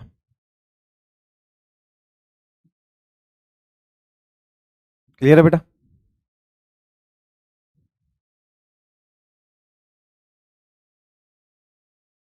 चलो, तो ये पैराग्राफ समझ आ गया, ये एनसीईआरटी का। यूं मान के चलो कि इसको आज यहां देखा है, और मान लो कल इसी पैराग्राफ में से एक लाइन उठ के मेन एग्जाम में आती है, तुमसे ज्यादा खुश, तुम्हारे से ज्यादा चेहरे पे खुशी किसी की नहीं होगी, मैं बता रहा हूं। Boron is a non metallic in nature, it is extremely hard and black coloured solid. ये तो ज्ञान की बात है, आपको ही ध्यान रखनी पड़ेगी। It exist in the many allotropic form, but the allotropes of boron is not in our syllabus, है ना। तो हम बोरोन के एलोट्रोप सिलेबस में नहीं है, इसलिए नहीं पढ़े, बट वो करता है allotropy. Due to very strong crystalline lattice, boron has unusually high melting point. आपने मेल्टिंग पॉइंट का ऑर्डर पढ़ा है, उसमें बोरोन 1 नंबर था। आपने मेल्टिंग पॉइंट का ऑर्डर पढ़ा है, उसमें 1 नंबर बोरोन था, यहां था ना, यही था भाई।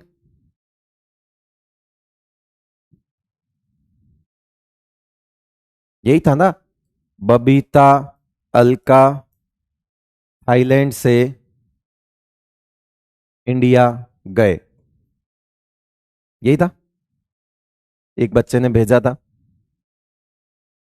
कि बेटा आज थाईलैंड से इंडिया गया, ऐसे। तो ऐसे समझ लो बबीता अलका थाईलैंड से इंडिया गई, कुछ भी समझ लो, जैसा आपको ठीक लगता है वैसे ही बना लो। यही वाला था ना मेल्टिंग पॉइंट का ऑर्डर।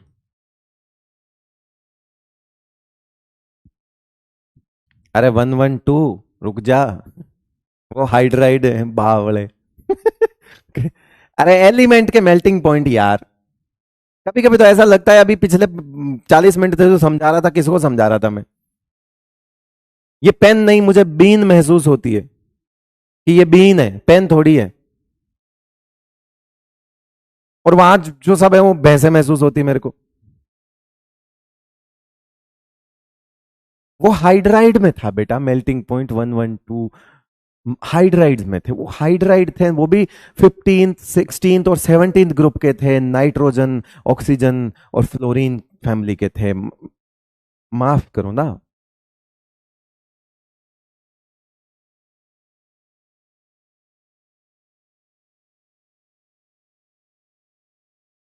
यही था। फिर इसमें क्या लिखा हुआ है? गैलियम। और सोचो मैंने आपको क्या बोला था कि अगर हमारे को सबसे अच्छा टेम्परेचर मेजर करने के लिए चीज चाहिए तो कंडीशन क्या होनी चाहिए? कौन बताएगा? बता, जल्दी बता, जल्दी बता, जल्दी। मैंने एक चीज सिखाई थी, ज्ञान सिखाया था, ज्ञान, है ना। मरकुरी का एग्जाम्पल लेते हुए भी सिखाया था कि मैंने कहा कि आपको टेम्परेचर मेजर करना है किसी से, तो आप क्या चाहते हो? वो लिक्विड तो जल्दी बन जाए लेकिन वो वेपर फॉर्म में बहुत लेट जाए, यानी कि उसका मेल्टिंग पॉइंट तो कम हो लेकिन उसका बॉइलिंग पॉइंट क्या हो बेटा? ज्यादा हो। यस यस यस यस, आपके सामने सीधी सीधी बात है। हमने ये बात भी कर ली थी, गैलियम के साथ ही बात करी थी, है ना। और लिखा हुआ है gallium with unusually low melting point, कहता है गैलियम का मेल्टिंग पॉइंट तो कम है, सिर्फ 303 केल्विन है। Could exist in liquid state during the summer but it has higher boiling point 2676 makes it a useful material for measuring high temperature. यही तो मजे वाली बात है, कह रहा जिसका मेल्टिंग पॉइंट कम हो और बॉइलिंग पॉइंट ज्यादा हो, हमारे लिए एकदम बढ़िया है कि ले आओ इसको, हम बना देंगे इसको टेम्परेचर मेजरमेंट के लिए बेस्ट चीज है ये, है ना। ये लो। और डेंसिटी इनकी इंक्रीज होती है, जाके देख लेना, मैंने वैसे ही करवा रखा है डेंसिटी।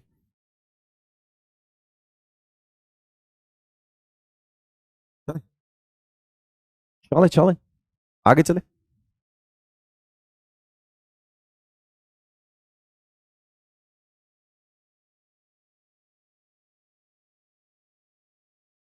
नेक्स्ट, कार्बन फैमिली पे आ गए हम। कार्बन कैन नॉट एक्सीड, अब देखो अब थोड़ी स्पीड स्पीड तेज हो जाएगी, पता है क्यों? क्योंकि अब बातें वही हैं, फैमिली चेंज हो जाएगी, थोड़ी थोड़ी बातें वही है, फैमिली चेंज हो जाएगी। कह रहा है कि कार्बन 4 से ज्यादा कोवेलेंसी नहीं रख सकते, रीजन बताने की जरूरत है नहीं है, ठीक है। फिर से रीजन वही लिखा हुआ है कि इनके पास डी ऑर्बिटल नहीं होते, ठीक है। Due to their halides undergo hydrolysis and have tendency, due to this their halides undergo hydrolysis and have tendency to form complex by accepting electron pairs from donor species, ठीक है भाई। It is because of the presence of d orbitals in them. Okay, okay, अच्छा, okay. इसने यहां पे higher elements की बात करी है वापस। ये गियर कब बदलते हैं पता नहीं चलता। कह रहा कार्बन के पास डी नहीं होता, बाकियों के पास डी होता है। और बाकियों के पास अगर डी होता है तो हाइड्रोलाइसिस आप लोगों ने पढ़ा होगा, ऑर्गेनिक केमिस्ट्री के अंदर पढ़ा दिया होगा आपको कि वो जिस तरह की रिएक्शन होती है ना, लेट सपोज अगर CCl4 है तो इसके चारों के चारों डब्बे तो काम आ गए। क्या इसके पास कोई वैकेंट ऑर्बिटल है? क्या इसके पास, क्या ये अटैक कर सकता है? नहीं। आपको पता होगा जो हाइड्रोलाइसिस रिएक्शन होती है वो किस तरह की होती है, आपने पढ़ी होगी ना, SN1 SN2 टाइप की रिएक्शंस पढ़ी होगी। तो पहले क्या होगा? एक इंटरमीडिएट बनेगा बेटा, पहले एक इंटरमीडिएट होगा, यानी कि पहले जो ये है अटैक करेगा, OH माइनस अटैक करेगा, उसके बाद ये लिविंग ग्रुप जाएगा। तो पहले अटैक करेगा, उसके लिए जरूरी है कि अभी जितने बॉन्ड बने हुए हैं उनके अलावा भी एक डब्बा खाली होना चाहिए। कार्बन जो है वो चारों डब्बे अपने भरे हुए रखता है। कार्बन टेट्राक्लोराइड CCl4 का हाइड्रोलाइसिस नहीं हो सकता।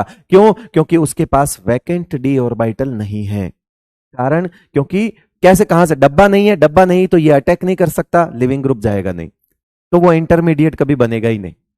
तो एक एक्स्ट्रा डब्बा चाहिए, पहले OH को अटैक करवाना है पानी के। हाइड्रोलाइसिस का मतलब होता है H प्लस OH माइनस में टूट जाता है पानी, हाइड्रोलाइसिस, लाइसिस मतलब टूटना, हाइड्रो मतलब पानी, पानी का टूटना और फिर रिएक्शन करना, पानी का टूट कर रिएक्शन करना कहलाता है हाइड्रोलाइसिस, जबकि पानी का कंप्लीट मॉलिक्यूल की फॉर्म में चिपक जाना कहलाता है हाइड्रेशन। दोनों बातों में फर्क है। ये हाइड्रोलाइसिस की बात कर रहा है, ठीक है बेटा। तो जिसका हाइड्रोलाइसिस हो जाएगा वो इस तरह के कुछ कंपाउंड्स बना लेगा, वैकेंट डी ऑर्बिटल होंगे तो ये 6 कोऑर्डिनेशन नंबर वगैरह रख लेंगे, कोई दिक्कत नहीं है। यहां पे वही बात है, CCl6 2- जो है वो एग्जिस्ट नहीं करता, ठीक है। तो ये मेरे ख्याल से इसमें भी समझ आ ही रहा होगा आपको कि ये OH- यहां पे अटैक ही नहीं हो सकता। तो CCl4 का जो हाइड्रोलाइसिस है वो नहीं होगा, कारण due to absence of vacant d orbital at carbon. Okay बेटा, चल नेक्स्ट।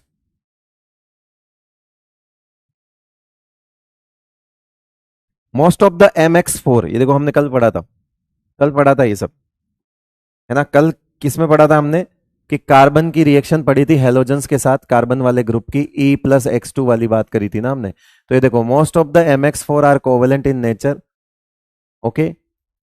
और SnF4 और PbF4 आयनिक होते हैं, कल बता दिया था बेटा, कल वाली क्लास में करवा दिया था। चलो, PbI4 एग्जिस्ट नहीं करेगा, है ना, क्योंकि पीबी के +4 के लिए जरूरी है कि 6s के इलेक्ट्रॉन भी एक्साइट हो। बात को समझना बेटा। लेड जो आपका है, लेड कौन से 6th पीरियड का है, 6th पीरियड है, लेड का कॉन्फ़िगरेशन होता है जीनोन, और आपके ये साथ में 6s2 और 6p2 होते हैं, है ना। और ऐसे समझ लो, पूरा लिख देता हूं, जीनोन 4f12, 4f14 और 5d10, ये। तो हमको इससे मतलब ये लेड होता है ना, लेड का कॉन्फ़िगरेशन ऐसा होता है। ये देखो, अगर लेड को +4 में चाहते हो तो क्या चाहोगे, ये इलेक्ट्रॉन एक्साइट होके यहां आ जाए।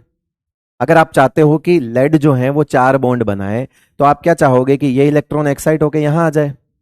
अब अगर इनर्ट पेयर इफेक्ट है लेड में, क्योंकि लेड सबसे नीचे है, इनर्ट पेयर इफेक्ट है, तो बताओ इसके ऊपर अट्रैक्शन कम है या ज्यादा है। आप बोलोगे सर 6s पे बहुत ज्यादा अट्रैक्शन लग रहा है।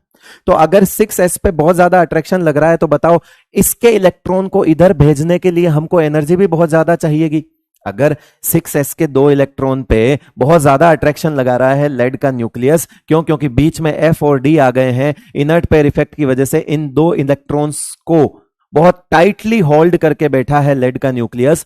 तो आप अगर 4 बॉन्ड बनाना चाहते हो तो आप ये ध्यान रखना कि इस इलेक्ट्रॉन को यहां से निकालने के लिए आपको बहुत ज्यादा एनर्जी देनी पड़ेगी, और एनर्जी कोई बाहर से तो मिलती नहीं है। कैसे मिलेगी कि पहले ये 2 बॉन्ड बनेंगे, पहले ये 2 बॉन्ड बनेंगे, इन 2 बॉन्ड में अगर एनर्जी अच्छी खासी रिलीज हो गई, अगर इन 2 बॉन्ड में अच्छी खासी एनर्जी रिलीज हो गई, पहले यहां 2 बॉन्ड बनेंगे, अगर लेड से पहले 2 बॉन्ड आयोडीन के अच्छे खासे बन गए, जो कि बन नहीं सकते, कारण बोलो क्या, क्योंकि साइज बड़ी है बेटा, दोनों की साइज बड़ी है, और अगर दोनों की साइज बड़ी है तो ये बॉन्ड लेंथ क्या होगी, ज्यादा होगी, मतलब ये बॉन्ड इतने वीक बनते हैं कि इसमें एनर्जी कम रिलीज होती है। तो पहले 2 बॉन्ड बनने पर उतनी एनर्जी रिलीज ही नहीं हो पाई कि वो इसको एक्साइट करने के काम आ जाए, वो लिखा हुआ है इसने। PbI4 does not exist because PbI bond initially formed, कह रहा है शुरुआत में जो PbI के बॉन्ड बनते हैं during the reaction does not release enough energy to unpair 6s2 electron. ये दो बॉन्ड एनर्जी रिलीज करते हैं, वो इनफ ही नहीं होती इसको एक्साइट करने के लिए, कारण क्योंकि इन महाराज पे पहले से ही अट्रैक्शन ज्यादा लग रहा है इनर्ट पेयर इफेक्ट की वजह से। ठीक है बेटा। तो अगर इसको 4 बॉन्ड बनाने हैं तो यहां आना पड़ेगा, तो अगर यहां आना पड़ेगा तो आयोडीन के साथ तो ये पॉसिबल नहीं है, 4 नहीं बनाएगा। बूझे, समझ में आया क्या। अचानक से लॉजिकल क्लास हो गई बेटा आज तो है।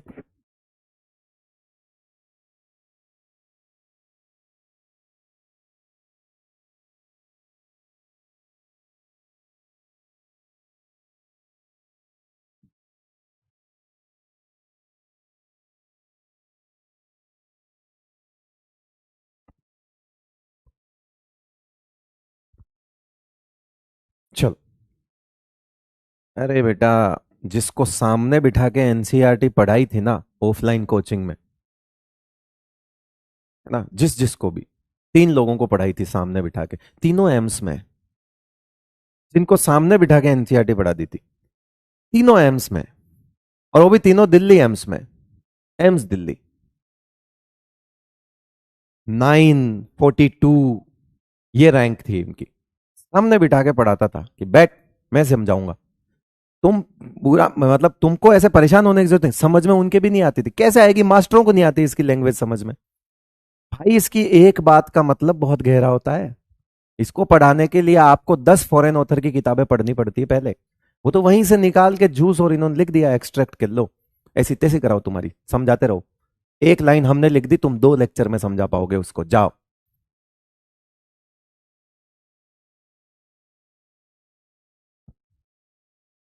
आजो। बट अब क्या करें, इतना मेहनत किसी बच्चे के साथ हम जैसी चाहते हैं हम नहीं कर सकते ना, क्यों करेंगे, अब सामने बिठा के कैसे पढ़ा दें।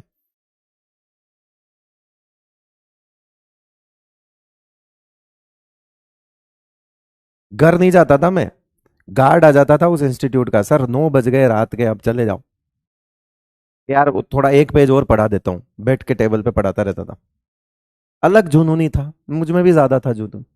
और फिर मेरे जुनून को देख के वो बच्चा साथ में साथ देता था।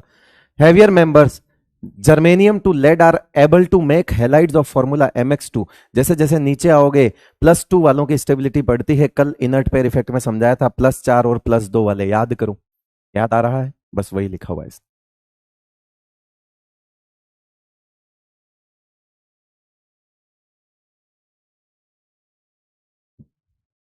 कि आपसे ऑफलाइन पढ़ने के लिए जान दे देंगे। क्या बात करते हो आप, जान दे देंगे हम।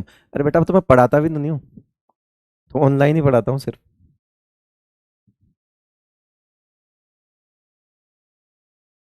जान मत दो, जो यहां पढ़ा रहा हूं उस पर ध्यान दे दो बेटा, है ना, ध्यान दे दो, जान वाली बात मत करो। जान जानू ऐसे शब्दों से मुझे नफरत है, आप ध्यान दे दो सिर्फ। Considering the thermal and chemical stability, GeX4 is more stable than GeX2, whereas PbX2 is more stable than PbX4, inert pair effect।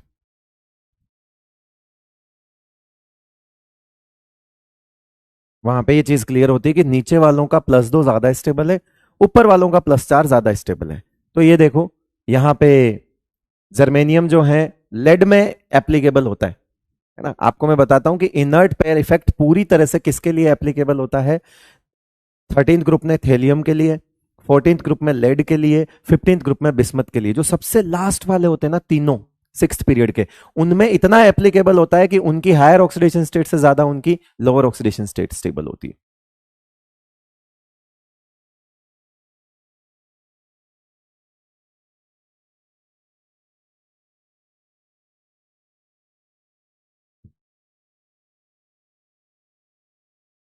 पाठशाला में भी नहीं पढ़ाता बेटा मैं, नहीं पढ़ाता मैं, सिर्फ और सिर्फ ऑनलाइन पढ़ाता हूँ। मैं मेरे पास तुम्हारा एक बैच है, एक अर्जुना का बैच है, और एक 2 यकीन के बैच है, बस। और बाकी तो वो यूट्यूब यूट्यूब पे जब आएंगे तब आ जाएंगे, लास्ट टाइम पे उनके भरोसे रहना ही नहीं है, मैं हमेशा बोलता हूँ, अपना पढ़ते रहो। Except CCl for other tetra हो, ये हो गया लो, ये तो ये हमने पहले कर दी, ये बात तो यहाँ लिखी हुई है ये तो कर चुके बेटा, है ना, कि CCl4 जो है उसका हाइब्रिडाइजेशन नहीं हो सकता। 11th में भी पढ़ा दिया था ये तो वैसे मैंने। चले आगे।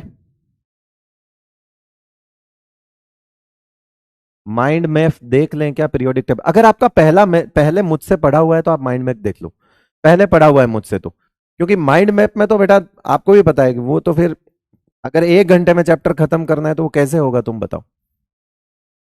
अब कार्बन में भी पी पाई बॉन्ड बनाने की एबिलिटी है, कारण है छोटी साइज हाई इलेक्ट्रोनेगेटिविटी, वो वही 4 कारण बार बार घूम के आएंगे, ये आ गया small size and high electronegativity. तो कार्बन अपने साथ, और कार्बन नाइट्रोजन, और इनफैक्ट कई बार कार्बन सल्फर के साथ भी बना लेता है। क्यों, क्योंकि सल्फर की साइज भी, क्योंकि वो राइट में आ गया ना, ऑक्सीजन फैमिली है तो राइट में आ गया। जैसे जैसे राइट में जाओगे साइज और डिक्रीज होती है, तो सल्फर भी डबल बॉन्ड बनाने की काबिलियत रखता है, कारण कि जो जितना राइट में होगा वो उतना छोटा होगा। अब आप सल्फर से इधर आ जाओ, फास्फोरस बड़ा है, और इधर आ जाओ सिलिकॉन और बड़ा है। तो आप ये भी कंसिडर करो, हमेशा इस चीज को मत देखा करो, अरे सर सल्फर तो थर्ड पीरियड का है फिर कैसे पाई बना रहा है। बेटा वो थर्ड का है लेकिन वो है भी तो राइट में, वो और राइट में, तो उसकी साइज छोटी हो गई, वो अपने थर्ड पीरियड वालों से छोटा है, इसीलिए उसकी साइज भी ठीक ठाक छोटी हो गई है, वो पाई बॉन्ड बना सकता है। Heavier elements do not form pp bonds because their atomic orbitals are too large and diffuse to have the effective overlapping। बात हो गई, बात बहुत अच्छे से हो गई। ऐसी ऐसी बातें मैंने सारी पहले बता दी आपको। Carbon atoms have the tendency to link to one another through the covalent bond to form chains in ring, this property is called the catenation. ये ही वो प्रॉपर्टी है बेटा जिसकी वजह से तुम्हारा सब्जेक्ट बन गया एक पूरा। कैमरामैन फोकस करो, कैटेनेशन की वजह से ऑर्गेनिक केमिस्ट्री बनी हुई है तुम्हारी। कैमरामैन फोकस करो कि ये जो इस तरह से यूं यूं यूं यूं कर लेते हो ना तुम, ये यूं यूं यूं यूं करना का काम इसको कहते हैं कैटेनेशन, सेल्फ लिंकिंग प्रॉपर्टी। और वो तभी हो सकती है जब कार्बन कार्बन का बॉन्ड क्या हो बेटा, स्ट्रांग हो। तो इस एक शब्द की वजह से तुम्हारा पूरा चैप्टर नया आ गया, पूरा सब्जेक्ट एक नया डेवलप हो गया, केमिस्ट्री का एक पार्ट ऑर्गेनिक। फोकस करो जल्दी। ओसी इस वजह से बनी हुई है। ये डायरेक्ट पूछी जा सकती है, टेंडेंसी कार्बन की सिलिकॉन से बहुत ज्यादा, कि यूं यूं तो यूं यूं फिर यूं फिर यूं फिर यूं यूं फिर यूं यूं। लेड जो है वो नहीं दिखा था, नीचे लिखा हुआ है lead does not show catenation. आपसे पूछा जाएगा which of the following can not show catenation, और कार्बन फैमिली के एलिमेंट्स देंगे और एक लेड दे देगा, तो आंसर लेड जाएगा। ये मत पूछना कि कौन दिखा सकता है, बेटा इंपॉर्टेंट वो है जो नहीं करता है। अब इन चार में से ये नहीं करता है तो ये इंपॉर्टेंट हो गया, इसलिए सवाल बनेगा तो इस फैमिली में से सवाल बनेगा तो वो बनेगा which of the following element can not show allotropy, और sorry which of the following element can not show catenation. तो फिर वो कार्बन सिलिकॉन जर्मेनियम और एक ऑप्शन में लेड दे देगा, या सिलिकॉन जर्मेनियम टिन और लेड दे देगा, तो आंसर लेड देना पड़ेगा। ऐसे सवाल बनते हैं।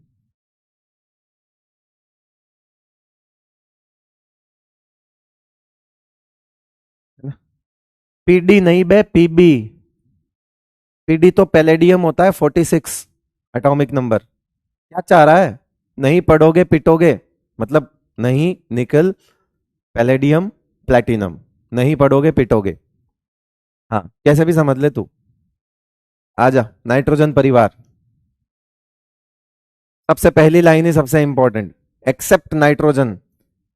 ये बहुत सारी किताबों में उल्टा लिखा हुआ है, इसको ठीक कर लेना। बहुत सारी किताबें कहती है कि नाइट्रोजन एलोट्रोपी दिखाता है और कोई नहीं दिखाता। अरे भाई नाइट्रोजन नहीं दिखाता है, बाकी सब दिखाता है, ठीक है ना, ये ध्यान रख लेना।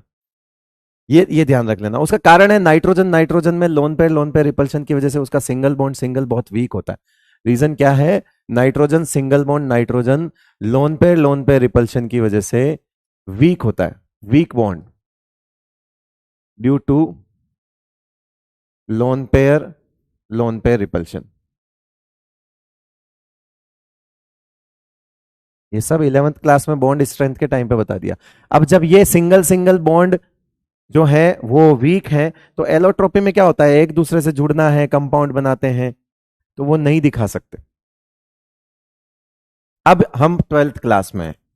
नाइट्रोजन फैमिली का मतलब हम कौन से परिवार में आ चुके हैं, अब नाइट्रोजन परिवार। और अब हम कौन से जगह आ चुके हैं, अब 12वीं क्लास की हम पढ़ रहे हैं। अब 12वीं क्लास की एनसीईआरटी आ चुकी है बेटा नाइट्रोजन फैमिली से, ठीक है। कार्बन हो गई, बोरोन हो गई, अब ये the only well characterized boron 5 compound is Bi5। अब ये देख लेना कि Bi+3 स्टेबल होता है, और इस वजह से इनर्ट पेयर इफेक्ट की वजह से,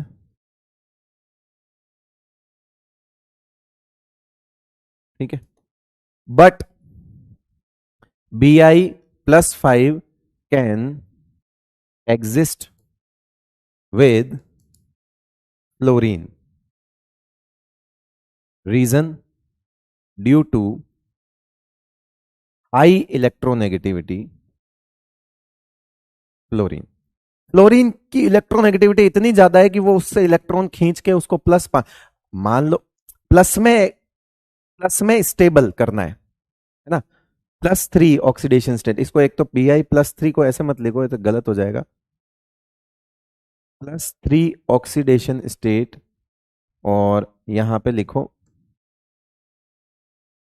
+5 oxidation state of Bi but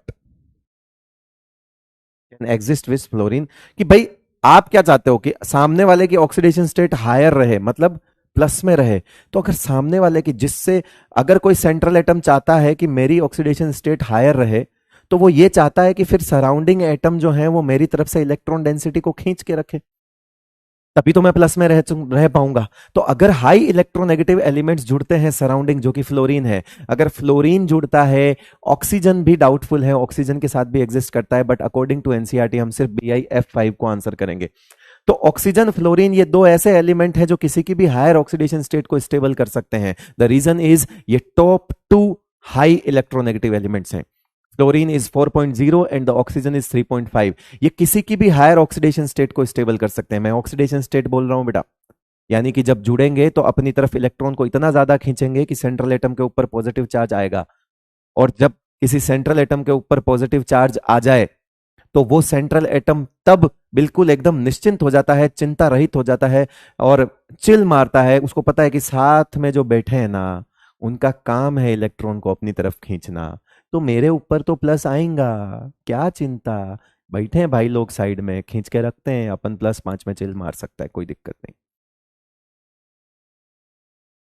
तो कभी भी ध्यान रखना, ऑक्सीजन और फ्लोरीन दोनों कैपेबल होते हैं हाई ऑक्सीडेशन स्टेट को कैपेबल। ये तो हमने डी ब्लॉक में पढ़ लिया। ओ, मैं ये क्यों भूल गया कि मैंने डी ब्लॉक में ये चीजें बता दी। कोई बात नहीं। In the case of nitrogen all the oxidation states from the +1 to +4 is tends to disproportionation in acidic solution. देखो बेटा, डिसप्रपोर्शनेट का मतलब क्या होता है? कम हो जाना, ज्यादा हो जाना। डिसप्रपोर्शनेट का मतलब क्या होता है? कम हो जाना, ज्यादा हो जाना। अब मैं बोलूं कि यहां +1 है नाइट्रोजन, यहां +4 है। अच्छा, नाइट्रोजन की सबसे कम कौन सी होती है? -3। नाइट्रोजन की सबसे ज्यादा कौन सी होती है? +5। नाइट्रोजन की मिनिमम ऑक्सीडेशन स्टेट अमोनिया होता है बेटा, -3 में होता है ना, NH3 है। और जैसे ये हो गया आपका क्या, NO3- हो गया, तो ये +5 में आ गया, है ना, ये देखो। अब मुझे बताओ कि क्या ये कभी डिस्प्रपोर्शनेट हो सकती है? डिस्प्रपोर्शनेट होना का लिए जरूरी है कि ये इधर भी जाए और इधर भी जाए, ये कम भी हो और ये ज्यादा भी हो। जो किनारे पे बैठा है वो किसी एक तरफ जा सकता है, दोनों तरफ नहीं जा सकता। और जो ऑक्सीडेशन स्टेट किनारे की होती है, किनारा बोले तो या तो सबसे कम किनारा या सबसे ज्यादा। क्या ये इधर जा सकता है? नहीं। क्या ये इधर जा सकता है? यस। मतलब ये भी डिस्प्रपोर्शनेट नहीं हो सकता। डिस्प्रपोर्शनेट हम किसको बोलते हैं? जो अपनी ऑक्सीडेशन स्टेट से कम और ज्यादा दोनों में टूट जाए। अरे जो सबसे ज्यादा है वो कम तो हो सकता है लेकिन ज्यादा नहीं हो सकता, और जो सबसे कम है वो इधर नहीं जा सकता, बढ़ सकता है।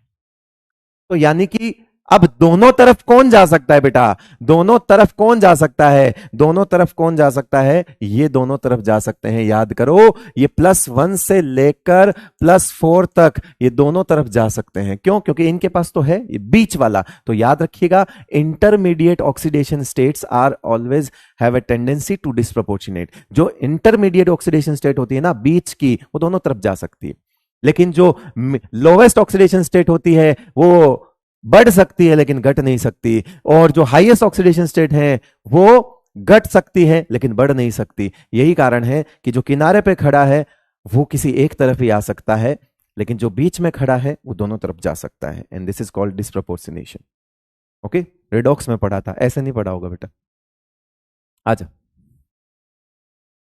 intermediate oxidation states have a tendency to disproportionate। Okay बेटा, सो द इन केस अब आप +1 से +4, ये कौन सी हो गई? इंटरमीडिएट ऑक्सीडेशन स्टेट्स हो गई, बीच वाली। ओके, तो जो बीच की ऑक्सीडेशन स्टेट होती है ना किसी एलिमेंट की, वो दोनों तरफ जा सकती, डिस्प्रोपोर्शनेट हो सकती, अनस्टेबल होती है, इंटरमीडिएट, जैसे नीचे लिखा हुआ है, सेम चीज नीचे लिखी हुई। Similarly in the case of phosphorus nearly all the intermediate oxidation states disproportionate into +5 and -3 in both acid and base, ना। However, +3 oxidation state in case of arsenic and antimony and bismuth become increasingly stable with respect to disproportionation. अच्छा, बहुत अच्छा और बहुत प्यारा सवाल यहां से बन सकता है ना। आपसे पूछा जाए कि अगर मैं ये बोल दूं, चलो मैं बोल दूं नाइट्रोजन +3, मैं बोल दूं फॉस्फोरस +3, मैं बोल दूं आर्सेनिक +3, ठीक है, और अब मैं यहां पे बोल दूं आपका क्या +3, ठीक है, और Bi+3। और मेरा सवाल सुनते जाना बेटा, मेरा सवाल, इसमें कौन सा आयन या कौन सा मेटल है या इसको ऐसे भी सवाल लिख सकते हैं कि कौन सा एलिमेंट अपनी +3 ऑक्सीडेशन स्टेट में सबसे जल्दी डिस्प्रपोर्शनेट होगा, बताओ। And which one will have the least tendency to disproportionate. Maximum भी बताओ, मोस्ट भी बताओ और लीस्ट भी बताओ, किसकी डिस्प्रपोर्शनेट होने की टेंडेंसी बताओ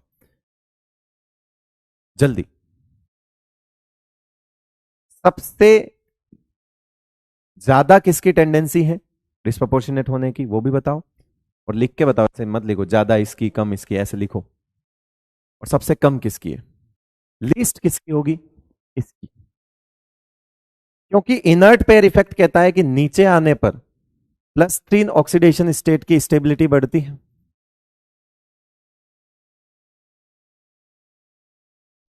तो ये सबसे ज्यादा स्टेबल हुआ, मोस्ट स्टेबल।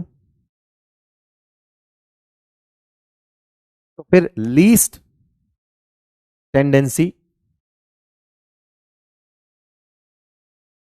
टूवर्ड्स, ये देखो ये लिखा हुआ है, लीस्ट टेंडेंसी है ना, with respect to bismuth becomes increasingly stable with respect to disproportionation. ये तो ये कह रहा है कि भाई बिस्मथ का +3 स्टेबल होता है, नीचे वाले तीनों के +3 स्टेबल होते हैं, तो ये डिस्प्रपोर्शनेशन के लिए ज्यादा स्टेबल है। तो वही बात हो गई, अगर डिस्प्रपोर्शनेशन के लिए ज्यादा स्टेबल बोलने का मतलब है डिस्प्रपोर्शनेशन नहीं होगा, इसका गलत मतलब मत समझ जाना, है ना। गलत कोई पढ़ा भी देगा, तुम पढ़ भी लोगे, पता नहीं। देखो समझो इस बात को, क्या कह रहा है, in case of arsenic antimony and bismuth becomes increasingly +3 oxidation state, नीचे तीनों वालों की ऑलमोस्ट, अगर ये आप देखो, अगर ये ऑलमोस्ट स्टेबल है, इनका स्टेबल है ये +3, अगर ये स्टेबल है तो फिर ये डिस्प्रपोर्शनेशन के लिए ज्यादा स्टेबल हो गए। अब डिस्प्रपोर्शनेशन के लिए ज्यादा स्टेबल होने का मतलब ये नहीं है कि डिस्प्रपोर्शनेट हो जाएंगे, नहीं, ये फिर डिस्प्रपोर्शनेट नहीं होंगे। इसका मतलब उल्टा मत समझ आना बेटा, increasingly stable with respect to disproportionation, that means the जो डिस्प्रपोर्शनेशन है वो इनका नहीं होगा। ये यहां ब्रैकेट में भले ही लिख देना, मतलब इनका डिस्प्रपोर्शनेशन नहीं होगा।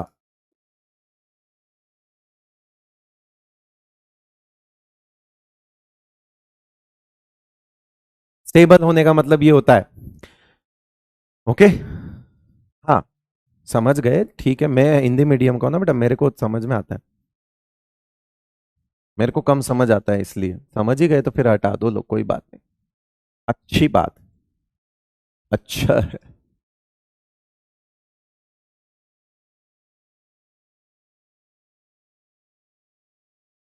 फिर यहीं पे वही पंचायती कर रखी है, नाइट्रोजन पी पाई बॉन्ड बना सकता है। मैंने कहा ना, हर वही बात, सेम बातें लिखी हुई है। Nitrogen exist as a diatomic molecule with the triple bond between two atoms, N2 exist करता है, P2 एग्जिस्ट नहीं करता। लेकिन इस बात का भी ध्यान रखो कि नाइट्रोजन का सिंगल सिंगल बॉन्ड जो होता है ना, ये सब आपको, वो वीक होता है P सिंगल सिंगल बॉन्ड से, नॉट पाई बॉन्ड। मैं यहां पे N2 की इसकी बात नहीं कर रहा हूं, इसमें तो ये स्ट्रॉन्ग हो गई, मैं कह रहा हूं only single bond, single bond, ये सिंगल बॉन्डेड होने चाहिए। तो यहां पे लोन पेयर रिपल्शन लगता है, तो लोन पेयर रिपल्शन की वजह से इसकी स्ट्रेंथ क्या होती है, घट जाती है, बता दिया मैंने आपको। नाइट्रोजन सिंगल बॉन्ड नाइट्रोजन बेटा, not N2, N triple bond N की बात नहीं कर रहा हूं, एन ट्रिपल बॉन्ड एन तो बहुत ज्यादा एंथैल्पी होती है, लिखा हुआ है consequently it's bond enthalpy is 941.4 kilojoule mole inverse, very high. Nitrogen का पाई बॉन्ड के साथ ये अलग चीज है, ये जो एंथैल्पी की बात कर रहा है ये कर रहा है एन ट्रिपल बॉन्ड एन, मतलब इन तीनों बॉन्ड को तोड़ने की एनर्जी ये लगेगी, ये तो बहुत ज्यादा है। तीनों को मिला के एनर्जी है। तो मैं यहां पे तो दूसरी चीज बात कर रहा हूं, मैं कह रहा हूं जब नाइट्रोजन सिंगल बॉन्ड सिंगल को फॉस्फोरस सिंगल बॉन्ड सिंगल से कंपेयर करना है तो फिर वो पीछे रह जाएगा। And reason is lone pair repulsion. Okay, और ये मैंने आपको कहां पढ़ाया है, केमिकल बॉन्डिंग। ओके, चलो भाई, nitrogen can not form D pi P pi bond कर सक। अब तो खैर क्या ही, अब कुछ बात बची है, ये मजा तो अब आ रहा होगा तुमको कि अब तो आ रहा है सर यार, आप एक स्लाइड पे थोड़ी देर मेहनत कर लेते हो तो हमारी बाकी की स्लाइडें तो ऐसी हो जाती गच्ची गच्ची एकदम। ले भाई, कह रहा है कि नाइट्रोजन डी पाई पी पाई नहीं बना सकता लेकिन हैवियर एलिमेंट कर सकते हैं। ये देखो R3P O है ना, तो ये पी, इस तरह के जो बॉन्ड है ये डबल बॉन्ड है, इनमें सब क्या है, पी पाई बॉन्ड है, डी पाई पी पाई। R3P का मतलब क्या है, ये ऐसा होगा ना बेटा, P फिर R फिर R फिर R फिर ये O, और फिर ये इसका हाइब्रिडाइजेशन क्या हो गया, sp3। जिसका हाइब्रिडाइजेशन sp3 हो जाए उसका जो पाई होगा वो पाई कौन सा होगा बेटा, डी पाई पी पाई। ले, ओत्ते थीते, समझ आ गया, थीते।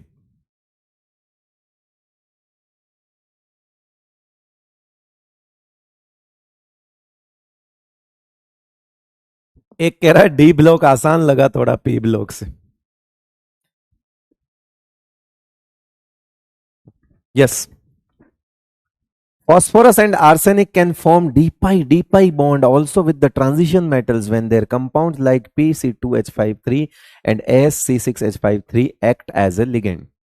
अब बताओ याद आया क्या, याद आया क्या, क्या याद आया, क्या याद आया तुमको,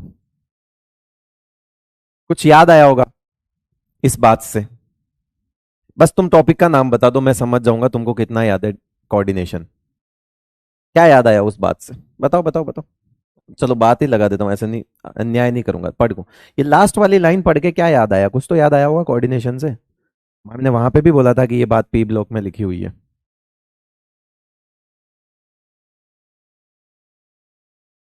यस यस यस यस, तो पाई एसिड लिगेंड, एग्जैक्टली, पाई एसिड लिगेंड। वहां पे हमने दो तरह के पढ़े थे, एक वो जो अपने एंटी बॉन्डिंग मोलिकुलर ऑर्बिटल में एक्सेप्ट करते हैं, और एक वो जो अपने वैकेंट डी ऑर्बिटल में एक्सेप्ट करते हैं। तो ये वो केस हैं जो अपने वैकेंट डी ऑर्बिटल में एक्सेप्ट करते हैं, यानी मेटल भी अपना डी देगा डी ब्लॉक का, और ये भी अपना वैकेंट डी ऑर्बिटल देंगे, यानी कि बनेगा कौन सा, डी से डी, डी पाई डी पाई। याद आया, दो तरह के पढ़े थे, दो तरह के पढ़े थे बेटा। एक वो जो अपने एंटी बॉन्डिंग में लेते हैं, है ना, सिग्मा डोनर पाई एक्सेप्टर, याद आ रहा है, इसकी दो कैटेगरी पढ़ी थी, किस किस को याद है, सिग्मा डोनर पाई एक्सेप्टर, इसकी दो कैटेगरी पढ़ी थी। कौन, जो एबीएमओ में एक्सेप्ट करते हैं वो थे आपके सीओ, है ना, CN minus, NO plus, NO, इस तरह के थे। और ये कौन से होते हैं, ये वाले कौन से होते हैं बेटा, ये वाले हमने इस तरह के पढ़े थे, कौन से वाले, जो कि डी पाई बनाते हैं, वैकेंट डी में करते हैं। यहां बन रहा था, वो बन रहा था पी पाई डी पाई, मतलब इसको डी पाई पी पाई भी लिख सकते हो, यहां पे बन रहा था डी पाई पी पाई। याद आया बेटा, तो ये वो कैटेगरी है लिगेंड्स की। ठीक है बेटा, जोया कह रही मुझे तो नहीं याद है, तो बेटा ये तो इसी साल का है, क्या ही बोलूं अब, रहने दे। अच्छा, कोऑर्डिनेशन से मुझे एक याद आया यार, मेरे को एक चीज याद आ गई बेटा, अपने करेक्शन कर लें। मैंने टेट्राहेड्रल में गलती से ऐसा लिखा हुआ है कि ऑलवेज जो है ना टेट्राहेड्रल में, मैंने लिख दिया वहां पे T2E, T2E ऐसे लिख दिया था, जबकि मुझे लिखना क्या था, मुझे लिखना था E T2, है ना, ऐसे लिखना था मेरे को। तो ये थोड़ा सा देख लेना, एक सेकंड, तो एक बार चेक कर लेना, मैं अभी फिर ना गलत लिख दूं, एक बार और देख लेना कि एक बार दोनों चीज चेक कर लेना कि मैं सही हूं गलत हूं, क्योंकि कुछ बच्चे परेशान हो रहे हैं, मैं खुद भूल गया था उसमें क्या था, मैंने फोटो भी खींचा हुआ था उसका। एनीवेज मैं समझा ही देता हूं ना, छोड़ो, तो सही सही समझा देता हूं, तुम सही लिख देना, जहां पे भी सही हो गलत हो ठीक कर लेना उसको, अगर सही हो तो छोड़ देना, क्योंकि दो बैचेस में वो चीज अलग हो गई है, अब कहाँ गलत हुई है कहाँ सही मुझे नहीं पता, तो मैं ऐसे गलती से लिखा हुआ है, सही गलत वाला कुछ नहीं है, वो ऐसे में टूटते हैं, है ना। टेट्राहेड्रल में क्या होता है बेटा, टेट्राहेड्रल स्प्लिटिंग में क्या होता था, टेट्राहेड्रल स्प्लिटिंग में बिटवीन एक्सिस पे अटैक होता था, बिटवीन एक्सिस से अटैक करते थे लिगेंड। तो जो बिटवीन एक्सिस वाले हैं उनकी एनर्जी ज्यादा बढ़ती थी, यानी कि उस केस में 3 ऊपर जाते थे और 2 नीचे आते थे। अब जो नीचे हैं उनको ई बोलते थे और उनको जो बोलते हैं T2 बोलते हैं। तो ऑब्वियस सी बात है, अगर एनर्जी लेवल पहले नीचे हैं और फिर ऊपर है तो ये किस तरह का होगा, ET2 और ET2 ऑलवेज। तो देख लेना, अगर आपके बैच में ये है तो ठीक है, और अगर आपके बैच में ये नहीं है तो इसको ठीक कर लेना बेटा। किसी एक बैच में मैंने जल्दबाजी में T2E लिख दिया, वो डायग्राम तो सही बना हुआ था ऊपर, बट मैंने जल्दबाजी में ये लिख दिया। देख लेना, अपने नोट्स में चेक कर लो, अगर E T2 है तो ठीक है, लेकिन T2E है तो फिर दिक्कत आएगा, उसको ठीक कर लेना। तुम्हारे में ही है तो ठीक है, इसको ठीक कर लो बेटा। वो तो डायग्राम तो सही है, वो खाली लिखने में जल्दबाजी में गलती कर दी होगी, बट वो मुझे याद आ गया क्योंकि कुछ दिन पहले मैंने देखा था बच्चे परेशान हो रहे थे इसको लेके, तनाव में थे। ठीक कर लो बेटा, हाँ ठीक कर लो। तुम्हारे में तो और ही बढ़िया हो गया, हमारी प्रॉब्लम यहीं खड़े खड़े ही सॉल्व हो गई। ठीक है, कर लो, इसको ठीक कर लेना बेटा, ये सही है। ई के बाद T2 और ई के बाद T2 कर देना, शायद हो सकता है वहां T2E लिखा हुआ हो, कर लेना बेटा उसको करेक्ट। ऑक्सीजन फैमिली, ये इसमें कुछ खास समझाने का है नहीं, ये तुम पढ़ सकते हो, मतलब इसमें अगर कुछ खास होता तो मैं बता देता ना, ऐसा कुछ भी नहीं है, ये तुम पढ़ सकते हो। मतलब इसमें सारी बातें अलग अलग है, तुम पढ़ सकते हो डायरेक्ट, इसलिए छोड़ के जा रहा हूँ। सीधा यहाँ आ जाओ, एनोमलस बिहेवियर ऑफ ऑक्सीजन। वही सेम चीज है कि ऑक्सीजन के अंदर एनोमलस बिहेवियर क्यों है, उसकी स्मॉल साइज, उसकी हाई इलेक्ट्रोनेगेटिविटी, वही सब है।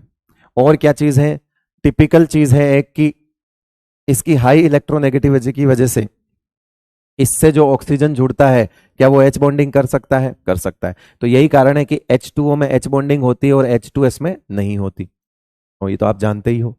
ठीक है, कि फोन से जुड़ा हुआ हाइड्रोजन क्या कर सकता है बेटा, क्या कर सकता है, H बॉन्डिंग कर सकता है।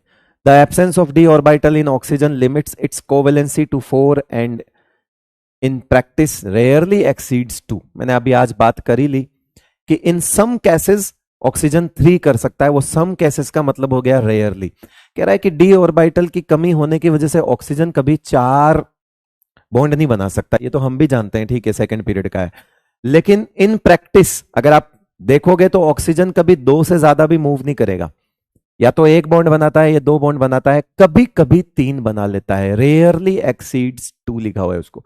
और मैंने भी यही कहा था कि mainly 2 and in some cases 3। और वो 30 वो केस जैसे एक आपका वो रहा ओजोन, ओजोन में जो सेंट्रल ऑक्सीजन है, ओजोन में जो सेंट्रल ऑक्सीजन है वो 3 बॉन्ड बना रहा है, तो वो रेयर है। आपको कंपाउंड बहुत कम देखने को मिलेंगे जिसमें ऑक्सीजन 3 बॉन्ड बना के बैठा हो। On the other hand, in case of the other elements of the group, the valence shell can be expanded and the covalences exceeds 4। कह रहे कि जो बाकी वाले हैं वो अपनी कोवेलेंसी को एक्सटेंड कर सकते हैं और वो 4 से ज्यादा बॉन्ड बना सकते हैं। Reducing property of dioxides, it decreases from SO2 to TeO2। SO2 is reducing while the TeO2 is an oxidizing agent। ये मैंने आपको फर्स्ट लेक्चर में ही बता दिया था, ये लिखा हुआ है यहाँ पे देख लो। ये तीसरा पॉइंट हमने फर्स्ट लेक्चर में कवर कर लिया है। आपको लग रहा होगा कि वहां पे जो बातें लिखी है वो मर्जी से लिख रहा हूं, नहीं बेटा, वो एनसीईआरटी का ही लिखा हुआ है सब कुछ।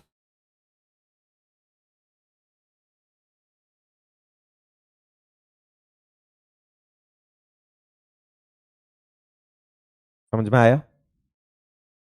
इसमें कोई बात ऐसी नहीं है जो बाउंस जाए आपके, मेरे ख्याल से तो नहीं है।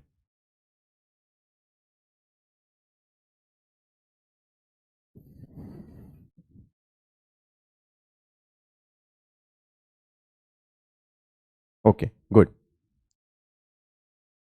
फिर आता है हैलोजन फैमिली। हैलोजन जो होता है वो स्मूथ वेरिएशन चलते हैं उनमें, जैसे उनके मेल्टिंग पॉइंट हो गए, उनके कलर वलर हो गए, उनमें स्मूथ चलते हैं। जैसे आप देखो फ्लोरीन गैस है, फ्लोरीन भी गैस है, F2Cl2 दोनों गैस हैं, लेकिन जैसे ही नीचे आओगे तो मॉलिक्यूलर मास बढ़ रहा है, और मॉलिक्यूलर मास बढ़ने पर मॉलिक्यूल्स के बीच में अट्रैक्शन बढ़ेगा। तो F2F2 का अट्रैक्शन कम है, Cl2Cl2 के मॉलिक्यूल्स में भी अट्रैक्शन कम है क्योंकि उनका वेट कम है, मास कम है, तो वो गैस है। जैसे ब्रोमीन का मास, मॉलिक्यूलर मास ज्यादा है, तो ब्रोमीन ब्रोमीन के मॉलिक्यूल में अट्रैक्शन थोड़ा ज्यादा होगा as compare to Cl2 and F2, तो वो गैस की जगह लिक्विड में आ गया।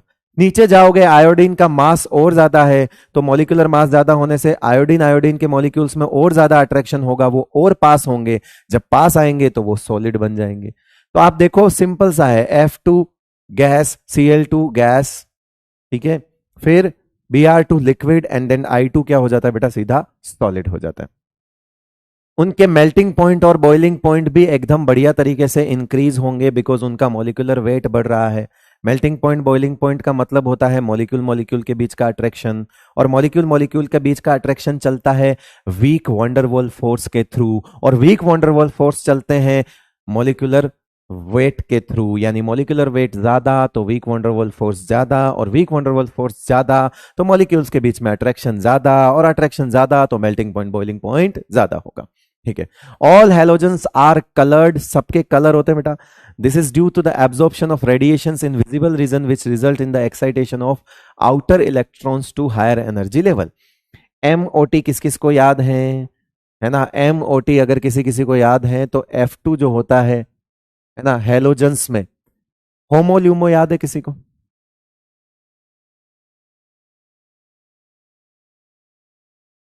होमोल्यूमो याद है किसी को? किस किस को याद है होमोल्यूमो? कक्षा 11 करवाया तो मैंने होगा, ये तो तय बात है। नहीं करवाया होगा तो भी वापस हटा दूंगा ऐसे करके। होमोल्यूमो याद है? यस याद है, तो फुल फॉर्म बताओ।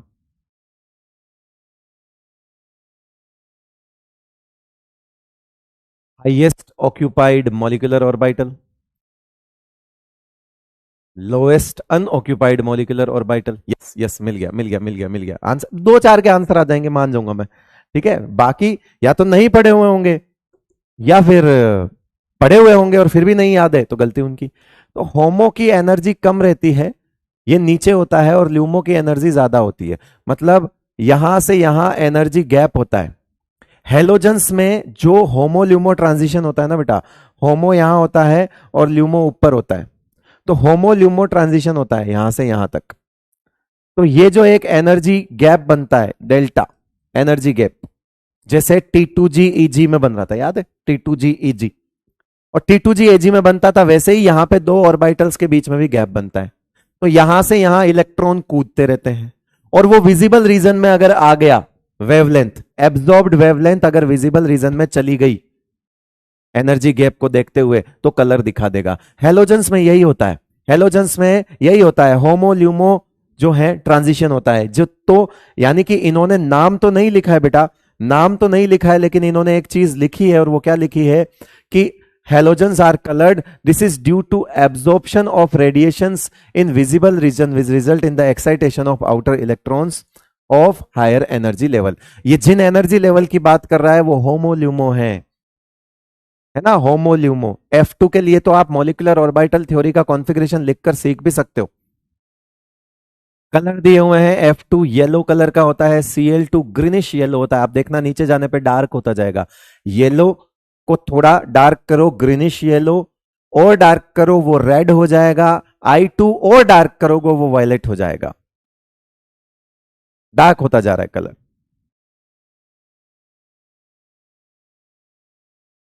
ठीक है, फिर यहां पे बात की हुई है F2 की एनर्जी कम होने की, and the reason is lone pair repulsion लिखा हुआ है इसमें, आप देख सकते हो। And the final order is Cl2 basically and Br2, और जो यहाँ F2 3 नंबर पे आता है, ये पीरियोडिक टेबल में, और यहाँ पे आपको केमिकल बॉन्डिंग में मैंने बॉन्ड स्ट्रेंथ में करवा रखा है, इस पैराग्राफ में वो यही लिखा हुआ है, F2 की बॉन्ड एंथैल्पी कम होने का रीजन लिखा हुआ है।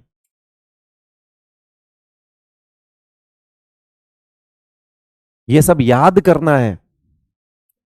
तुम्हारी अप्रोच गलत है बेटा, तुम शब्द गिनते हो, तुम लाइंस गिनते हो, तुम्हारी गलती नहीं है। तुम किताब में लिखी हुई लाइंस को तुम देखते ही ऐसे हो गए, इतना बड़ा कौन पढ़ेगा। तुम जिस जमाने में जी रहे हो वहां पर अगर कोई अपने दुख दर्द को एक बड़ा सा मैसेज लिखकर लिखता भी है ना, तो तुम उस मैसेज को भी नहीं पढ़ते हो, जिस जमाने में तुम जी रहे हो। है ना, सारी संवेदनाएं, सारे इमोशंस खत्म है इस जमाने में। कलयुग है बेटा। जब बहुत ज्यादा बड़ा मैसेज कोई अपना दुख सुनाने के लिए लिखता है ना, तुम उसको पढ़ नहीं पाते हो कि छोड़ रहे इतना बड़ा है, शॉर्ट में बता ना, ऐसे बोलते हैं। ऐसा ही होता है, शॉर्ट में बता ना, ऐसे। तो तुम्हारी आदत हो गई है। अब इतना बड़ा तुम देखते हो तो तुमको क्या लगता है इतनी लाइंस ये सब याद करना पड़ेगा? नहीं बेटा। किसी का मैसेज अगर दुख का है या सुख का है, वो इतना बड़ा लिखता है, तो उसको याद नहीं करना है उस मैसेज को एक बार पढ़ना है और उसकी भावनाएं समझनी है जो उसने लिखा है, कि यार बंदा दुखी है इसलिए इतना ज्यादा लिखा होगा। बस तो वैसे का वैसा यहां है कि ये सब याद नहीं करने बैठ के लाइंस को, इतनी ज्यादा लाइंस को देखकर ऐसा नहीं कि ओ हो, है ना, लाइन टू लाइन लिखो। सवाल कैसा आता है? ऐसा आता है एनसीईआरटी का पेज नंबर 362 पूरा लिखिए, ऐसा तो नहीं आता। भावनाओं को समझो। उसमें उसने 4 बात समझाई होगी, उसने उसमें, हमने यहाँ पे कितनी बात पढ़ी बताओ मुझे? हमने यहाँ क्या सीखा? कि मॉलिक्यूलर वेट बढ़ने पर अट्रैक्शन बढ़ता है, एक तो ये सीखा। तो फिर इससे क्या होगा? इनके कलर्स देख, हमने इसके कलर्स सीखे, हमने इनके वो क्या बोलते हैं, अ, कौन गैस है, कौन लिक्विड है, कौन सॉलिड है, ये देखा। यही तो देखा। नजरिया चेंज करो अपना। अगर तुम किसी चीज को वाकई नहीं देखते अच्छे नजरिए से, तो वो कभी नहीं देख पाओगे। आप नहीं सीख पाओगे, मेरा विश्वास रखिए आप। मैं आपको डीमोटिवेट नहीं करता हूं, लेकिन बात है कि मैं झूठा मोटिवेट भी नहीं करता। ठीक है, आप ढेर सारे वीडियो देख लो यूट्यूब पे जाके मोटिवेशन के, लेकिन बेटा उसको नहीं देना है एग्जाम, आकर तुझे ही पढ़ना है उस वीडियो के बाद। And the fake and the over motivation is more dangerous. याद रखिएगा इस चीज को। वो ज्यादा डेंजरस हैं। वो शायद आप जितने एफर्ट लगा रहे थे, शायद आप कॉन्फिडेंस में, ओवर कॉन्फिडेंस में आके उतने भी ना लगाओ। सो प्लीज उस लिमिट को देखिएगा। कोशिश करिएगा कि कौन मोटिवेट करता है और कौन ओवर मोटिवेट करता है, दोनों में फर्क होता है। अगर रोज बैठ के मोटिवेशन मोटिवेशन मोटिवेशन, नहीं है जरूरत इतनी, नहीं है ना। हमने बिना मोटिवेशन के, मोबाइल आ गया, सोशल मीडिया आ गया, यूट्यूब आ गया, तो मोटिवेशन जरूरत हो गया लाइफ में। पहले क्या था मोटिवेशन? पहले क्या था? क्या भगवान के सामने खड़े होते थे, हाथ जोड़ के बोलते थे भगवान संभाल लेना, मोटिवेशन। माँ बाप के पैर छू के घर से निकलते थे, कह रहे कि जा रहा हूं एग्जाम देने, मोटिवेशन। उनका पीठ पे हाथ पड़ता था, कर लेगा जा, मोटिवेशन। वो होता था मोटिवेशन। पीठ पे हाथ रखते थे कि बेटा जा, कर लेगा, मोटिवेशन। बाप का हाथ अगर आपकी पीठ पे शाबाशी के लिए या किसी बेस्ट ऑफ लक के लिए वो पीठ पे हाथ रख देगा ना, वो दुनिया के 1000 वीडियो से बड़ा मोटिवेशन होगा। कमाना है तो वो कमाओ, क्या वीडियो देखते रहते हो पूरे दिन? जरूरी है, ठीक है, लेकिन बहुत ज्यादा नहीं।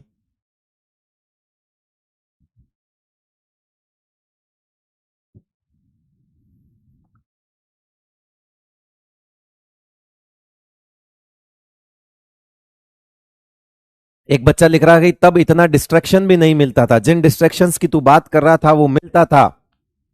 जिसको इन्हीं कामों में पड़ा रहना था, वो बैठकर सिर्फ लव लेटर ही लिखता था। ठीक है, और वो एक नहीं कईयों को दे देता था। तो वहां पे भी उस वक्त भी वो काम होते थे मेरे भाई। फर्क ये है कि अब सोशल मीडिया पे हो रहा है, अब मैसेज से हो रहा है। भावनाएं तो आदमी की नहीं मर गई थी। प्यार तो आदमी पहले भी कर सकता था, गुस्सा आदमी पहले भी कर सकता था, सब होता था होने को। तो डिस्ट्रैक्शन नाम की बात को मत कर तू। डिस्ट्रैक्शन तब भी थे, डिस्ट्रैक्शन आज भी है, जरिया बदल गया है।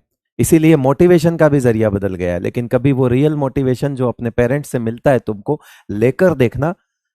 और अगर ये मेरी बात आपको समझ नहीं आ रही है तो फिर आप मत लेकर देखना, क्योंकि आपके बस की बात नहीं है वो, रहने देना। फिर आप नहीं समझ पाओगे। अगर आप मेरी बात की गहराई तक नहीं पहुंच पाए हो ना, तो कोई मतलब ही नहीं है आपकी बात।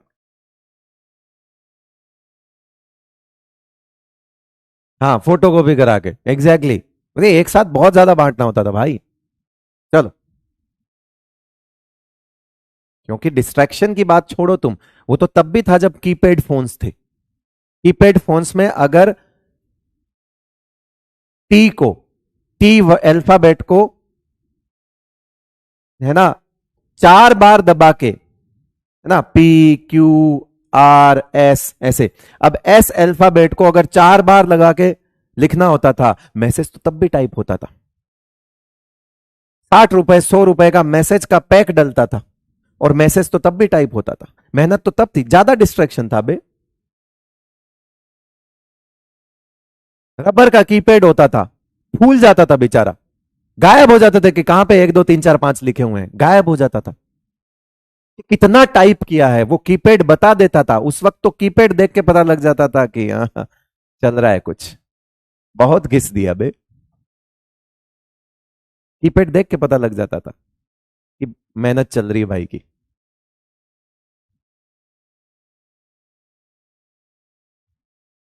आपको कैसे पता? क्यों, मैं इंसान नहीं हूं क्या?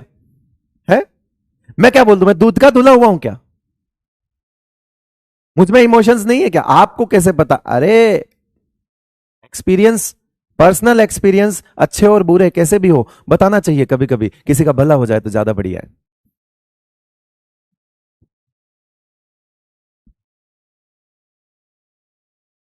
लेकिन इतना जानता हूं कि मुझे यह सब तुम्हारी उम्र में नहीं पता था।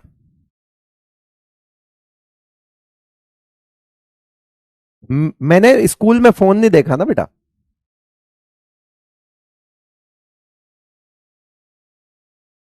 Most of the reactions of fluorine are exothermic, it is due to the small size and the strong bond. जब फ्लोरीन किसी के भी साथ चिपकता है तो जबरदस्त एनर्जी के साथ चिपकता है और बहुत ज्यादा एनर्जी रिलीज करता है। तो फ्लोरीन की सारी रिएक्शन एंडोथर्मिक नहीं एक्सोथर्मिक होती है, क्योंकि जब भी फ्लोरीन जाकर बॉन्ड बनाएगा रिएक्शन में, भयंकर एनर्जी रिलीज करेगा। ठीक है, it forms only one oxy. अब मैंने एक्सपीरियंस की बात बोल दी तो तुम फोटोकॉपी वाला मत बोल देना। ये भी मैं बोलता हूं, मैंने मेरी जिंदगी में कभी वो नहीं लिखा, कभी नहीं, कभी नहीं। क्यों? क्योंकि हम उस जमाने के तो नहीं थे, खैर हम तो उससे एडवांस वाले में, हाँ हम मैसेज वाले जमाने के थे, लेकिन वो तो पुराना है यार, मैं इतना बूढ़ा भी नहीं हूं बे। एक पेज स्किप हो गया, कौन सा स्किप हो गया भाई? अच्छा हाँ sorry, low low low low. The higher oxidation state of chlorine, bromine, and iodine are realized mainly when halogens are in the combination with the small and highly electronegative fluorine and oxygen। बताने की जरूरत नहीं है। कह रहा है कि higher oxidation state जो हम ऑब्जर्व करते हैं हेलोजेंस की, वो किसके साथ ऑब्जर्व करते हैं? जब साथ में जुड़ा हुआ कौन हो? हाई इलेक्ट्रोनेगेटिव हो, और कौन हो? ऑक्सीजन हो। जब फ्लोरीन से, क्लोरीन से, ब्रोमीन से, आयोडीन से, आई मीन टू से हेलोजन से, हेलोजन से जब ऑक्सीजन जुड़ेगा तो ऑक्सो हेलाइड्स बनेंगे, ऑक्सी एसिड बन सकते हैं। और अगर हेलोजन से हेलोजन ही जुड़ेगा जिसका नाम फ्लोरीन है, तो उसको इंटर हेलोजेंस बोलते हैं। तो आप मेरी बात सुनो, ये कह रहा है कि जो हेलोजेंस होते हैं उनकी हायर ऑक्सीडेशन स्टेट, जो हेलोजेंस होते हैं उनकी हायर ऑक्सीडेशन स्टेट हमको कब मिलती है? जब वो हेलोजन या तो फ्लोरीन के साथ जुड़ते हैं, और जब हेलोजन फ्लोरीन के साथ जुड़ते हैं तो उनको क्या बोलते हैं बेटा? इंटर हेलोजन बोलते हैं, हेलोजेंस। या फिर वो हेलोजेंस ऑक्सीजन के साथ जुड़ते हैं। जब वो हेलोजेंस ऑक्सीजन के साथ जुड़ेंगे तो क्या बनेंगे? ऑक्साइड बनेंगे, ऑक्सी एसिड्स बनेंगे, इस तरह की चीजें बनेंगी। Cl2O, ClO2, Cl2O6, ये सब पढ़े थे कल। BrO2, BrO3, I2O5, I2O4, I2O7 पढ़े थे ना बेटा। ये सब की बात कर रहा है वो। तो कह रहा है कि हायर ऑक्सीडेशन स्टेट हमको ऑब्जर्व होती है किसके साथ? ऑक्सीजन फ्लोरीन के। और हम जानते हैं इस चीज को कि ऑक्सीजन फ्लोरीन ही है जो अगले की हायर ऑक्सीडेशन स्टेट को स्टेबल कर सकता है। The oxidation state of +4 and +6 occurs in the oxide and oxo acid of the chlorine and bromine। वैसे तो नियम तो यह कहता है कि इनकी ऑक्सीडेशन स्टेट हमेशा ऑड नंबर में चलती है, लाइक +1, +3, +5, +7 ऐसे चलेगी। यहां पे एक इलेक्ट्रॉन अनपेयर्ड होगा, इस वजह से एक बॉन्ड बनेगा। फिर वो जब एक्साइट होगा एक और, तो दो जगह एक्साइटेशन और खुलेगा, तो 1 + 2 3, फिर और एक्साइटेशन स्टेट खुलेगा तो 3 + 2 5, फिर और एक्साइटेशन स्टेट खुलेगा तो 5 + 2। तो ये ऑड नंबर में चलती है जनरली।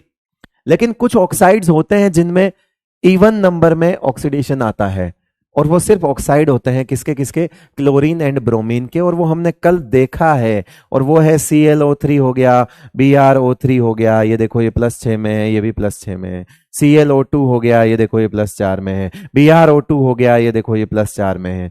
तो ये कह रहा है कि क्लोरीन और ब्रोमीन ऑक्साइड के साथ इवन नंबर में भी ऑक्सीडेशन स्टेट दिखा सकते हैं, वरना अदरवाइज आप कभी भी हेलोजेंस की जो ऑक्सीडेशन स्टेट देखोगे ना, वो ऑड नंबर में चलती है, +1 +3 +5 +7, ऑक्सी एसिड वगैरह में ऑड में चलती है, इवन में भी दिखा सकता है।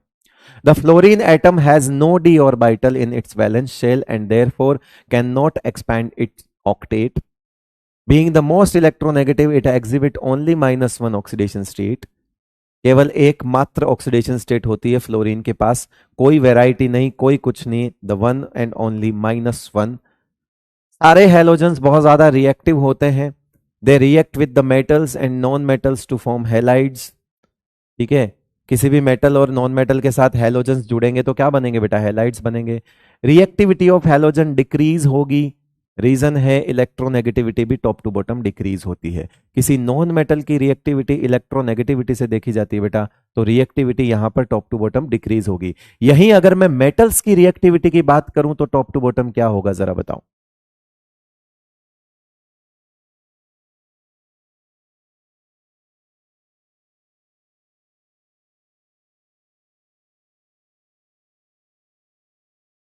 बोलो।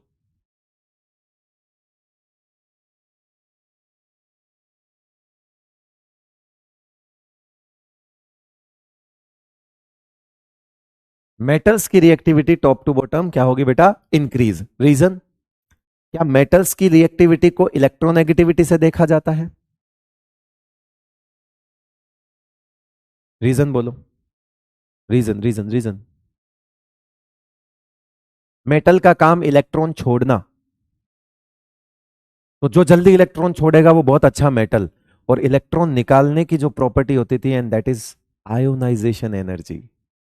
क्या होती थी बेटा, आयोनाइजेशन एनर्जी। मेटल्स की रिएक्टिविटी आयोनाइजेशन एनर्जी से देखी जाती है। Top to bottom ionisation energy कम होती है तो मतलब नीचे वाला मेटल जल्दी इलेक्ट्रॉन देगा, तो वो तो अच्छा मेटल हुआ, मेटल की रिएक्टिविटी इसलिए टॉप टू बॉटम बढ़ती है। But in case of non metal, non metal का मतलब है इलेक्ट्रॉन पसंद करना, एंड इलेक्ट्रॉन पसंद करने वाली बात इलेक्ट्रॉन नेगेटिविटी से देखी जाती है कि इलेक्ट्रॉन कितना पसंद है। सो द नॉन मेटल की रिएक्टिविटी किससे होगी बेटा, En से, और En top to bottom decrease होती है तो फिर रिएक्टिविटी भी डिक्रीज होगी, इसलिए उल्टा चलता है इसमें। ओके, फिर क्या लिखा हुआ इन्होंने, क्लोरीन स्ट्रॉन्गेस्ट ऑक्सीडाइजिंग एजेंट होता है। ठीक है, बताने की जरूरत नहीं, अब तो तुम फिजिकल केमिस्ट्री भी पढ़ चुके हो, है ना। और ऑक्सीडाइज करता है हेलाइड आयंस को सारे, सॉल्यूशन में भी सॉलिड में भी। इस लास्ट वाली लाइन का मतलब समझा दूं, in general halogen oxidise halide ions of the higher atomic number. लो आ जाओ समझा देता हूं। वैसे तो ये आगे जो आपको लेक्चर मिलेगा उसमें समझ जाओगे आप, पर फिर भी देख लो, बता देता हूं, उसमें समझा रखा होगा। मान लो यार F2 है, Cl2, Br2 और ये I2, ठीक है, ये होता है ऑक्सीडाइजिंग पावर।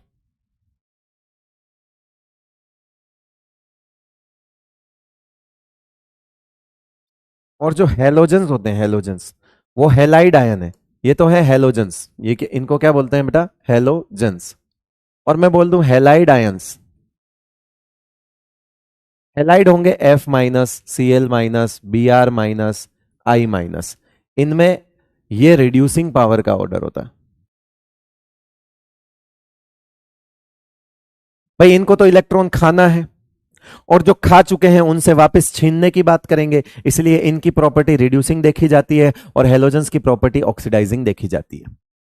भाई उनका तो इलेक्ट्रॉन खाना बाकी है, ये खा चुके हैं, जो खा चुका है उससे तो रिटर्न की बात होगी, रिटर्न की बात होगी मतलब निकालने की बात होगी, और निकालने की बात होगी मतलब रिड्यूसिंग की बात होगी। ये तो इनको तो खिलाना है, मतलब इनको तो इलेक्ट्रॉन माइनस बनाना है, तो इनको खिलाने की बात होगी, तो ऑक्सीडाइजिंग पावर की बात होगी कि जो जल्दी खाएगा वो जल्दी रिड्यूस हो जाएगा, वो अच्छा ऑक्सीडाइजिंग एजेंट होगा।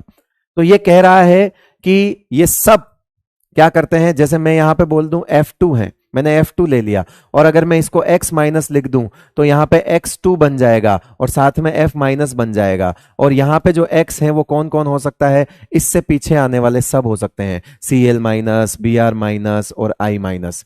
तो इसका मतलब है ये जो भी हैं तीनों, इनका एटॉमिक नंबर क्या है, ज्यादा है, किससे, F से। तो कह रहा है कि जो हेलोजन होता है ना बेटा, वो अपने से ज्यादा एटॉमिक नंबर वाले हेलाइड से इलेक्ट्रॉन छीन सकता है, ये लिख रहा है ये। In general the halogen oxidizes halide ions of the higher atomic number. जो हेलोजन होता है वो अपने से ज्यादा एटॉमिक नंबर, अपने से ज्यादा एटॉमिक नंबर, ये रहते अपने से ज्यादा एटॉमिक नंबर वाले हेलाइड आयन को ऑक्सीडाइज कर सकता है। जरा बताओ, अगर मैं यहां पे Cl2 लिख दूं, अगर मैं यहां पे Cl2 लिख दूं, है ना, और मैं यहां पे लिख दूं Cl2 लिख दूं और यहां फिर X माइनस लिख दूं, कौन बताएगा कि यहां पे X कौन कौन होगा, X माइनस कौन कौन होगा, कौन बताएगा यहां पे, बताओ जल्दी। अगर मैं यहां Cl2 लिख दूं और X माइनस लिख दूं तो बताओ ये X माइनस कौन कौन हो सकते हैं, फिर जल्दी बताओ। Br एंड आई, यस, क्या होगा बेटा, Br minus and I minus. क्यों, क्योंकि Cl से ज्यादा एटॉमिक नंबर वाले हेलाइड कौन होंगे, आगे आने वाले ब्रोमीन। अगर मैं यहां पे Br2 लिख दूं तो फिर मुझे X माइनस लिखने की जरूरत नहीं है, मैं सिर्फ यहां पे I माइनस ही लिखूंगा। क्यों, क्योंकि उसके बाद तो एक ही बचेगा ना बेटा, तो ये बन जाएगा I2 और ये बन जाएगा Br माइनस।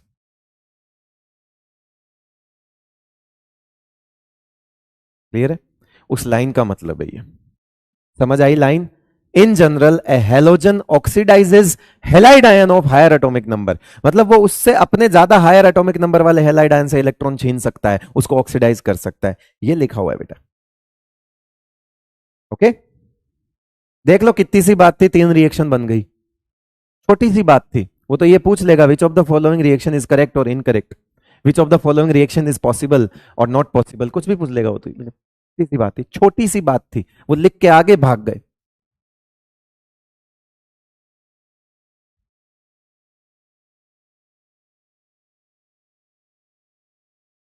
ठीक है, हाँ जी।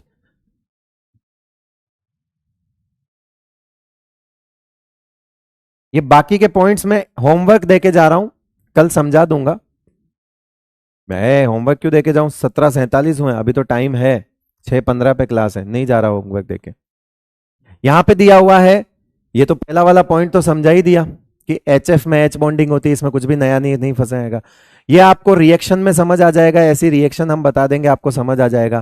क्लोरीन वाटर जो है, Cl2 का कलर येलो होता है, हल्का हल्का, तो वो थोड़ी देर खुला छोड़ने पर वो येलो कलर गायब हो जाता है, क्योंकि क्लोरीन वाटर जो है वो होता क्या है बेसिकली, क्लोरीन अगर पानी में है तो वो HCl और HOCl है, हमको रिएक्शन पार्ट में ये बात पता चलेगी। तो इससे आगे वाले वाले जो वीडियो होंगे उसमें आपको ये रिएक्शंस मिल जाएंगी कि क्लोरीन पानी में जाके डिस्प्रोपोर्शनेट हो जाता है and the product is HCl and HOCl, disproportionate हो जाता है। और HOCl जो बनता है उसमें वो क्या करता है, नेसेंट ऑक्सीजन दे देता है, फिर से टूट जाता है ये किसमें, ऑक्सीजन प्लस HCl में, ये ऑक्सीजन फिर मिल जाती है हमको। और जब नेसेंट ऑक्सीजन रिलीज होती है तो ब्लीचिंग हो जाती है, ब्लीचिंग होने की वजह से उसका येलो कलर गायब हो जाता है उस पानी का। तो ये बात हम कहां सीखेंगे, आगे सीखेंगे। बेसिकली क्लोरीन वाटर का मतलब क्या हो गया, chlorine in water, and the chlorine in water is equal to HCl and HOCl। जैसे ही क्लोरीन पानी में जाता है वो किस में कन्वर्ट हो जाता है, HCl और HOCl में। जो HOCl बनता है वो क्या करता है, नेसेंट ऑक्सीजन रिलीज कर देता है, और नेसेंट ऑक्सीजन रिलीज करने की वजह से जो कलर येलो होता है वो गायब हो जाता है, ये कारण। तो ये रिएक्शंस में आएगा। Chlorine is a powerful bleaching agent, bleaching action is due to the oxidation. ये वेजिटेबल ऑर्गेनिक मैटर को मॉइस्चर की प्रेजेंट में ब्लीच करता है, और इसकी जो ब्लीचिंग होती है वो परमानेंट होती है। एक SO2 की ब्लीचिंग भी होती है बेटा, SO2 वो रिडक्शन से ब्लीचिंग करता है SO2, और वो परमानेंट नहीं होती। जैसे आपने कभी कभी देखा होगा कि ये जो फ्लावर्स वाले होते हैं, फ्लावर्स वाले, तो रेड रोज को अगर व्हाइट रोज में कन्वर्ट करना है, या पिंक में या येलो में उसको लाइट कलर में डालना है, तो उसके ऊपर SO2 जो है, SO2 से उसको ब्लीच करते हैं उस गुलाब को, और वो लाइट कलर का हो जाता है। लेकिन वो टेम्परेरी होता है, इसलिए वो थोड़ी देर बाद जब आपका काम हो जाए उसके बाद वो हवा में पड़ा रहता है साइड में, क्योंकि उसका काम तो हो गया। तो मान लो यूं यूं यूं करने के बाद आपने उसको फेंक दिया, और फेंकने के बाद वो थोड़ी देर पड़ा पड़ा हवा में वापस लाल हो जाएगा। क्यों? क्योंकि वो टेम्परेरी होता है। वो जो ब्लीचिंग होती है बेटा, वो क्या होता है? टेम्परेरी होता है।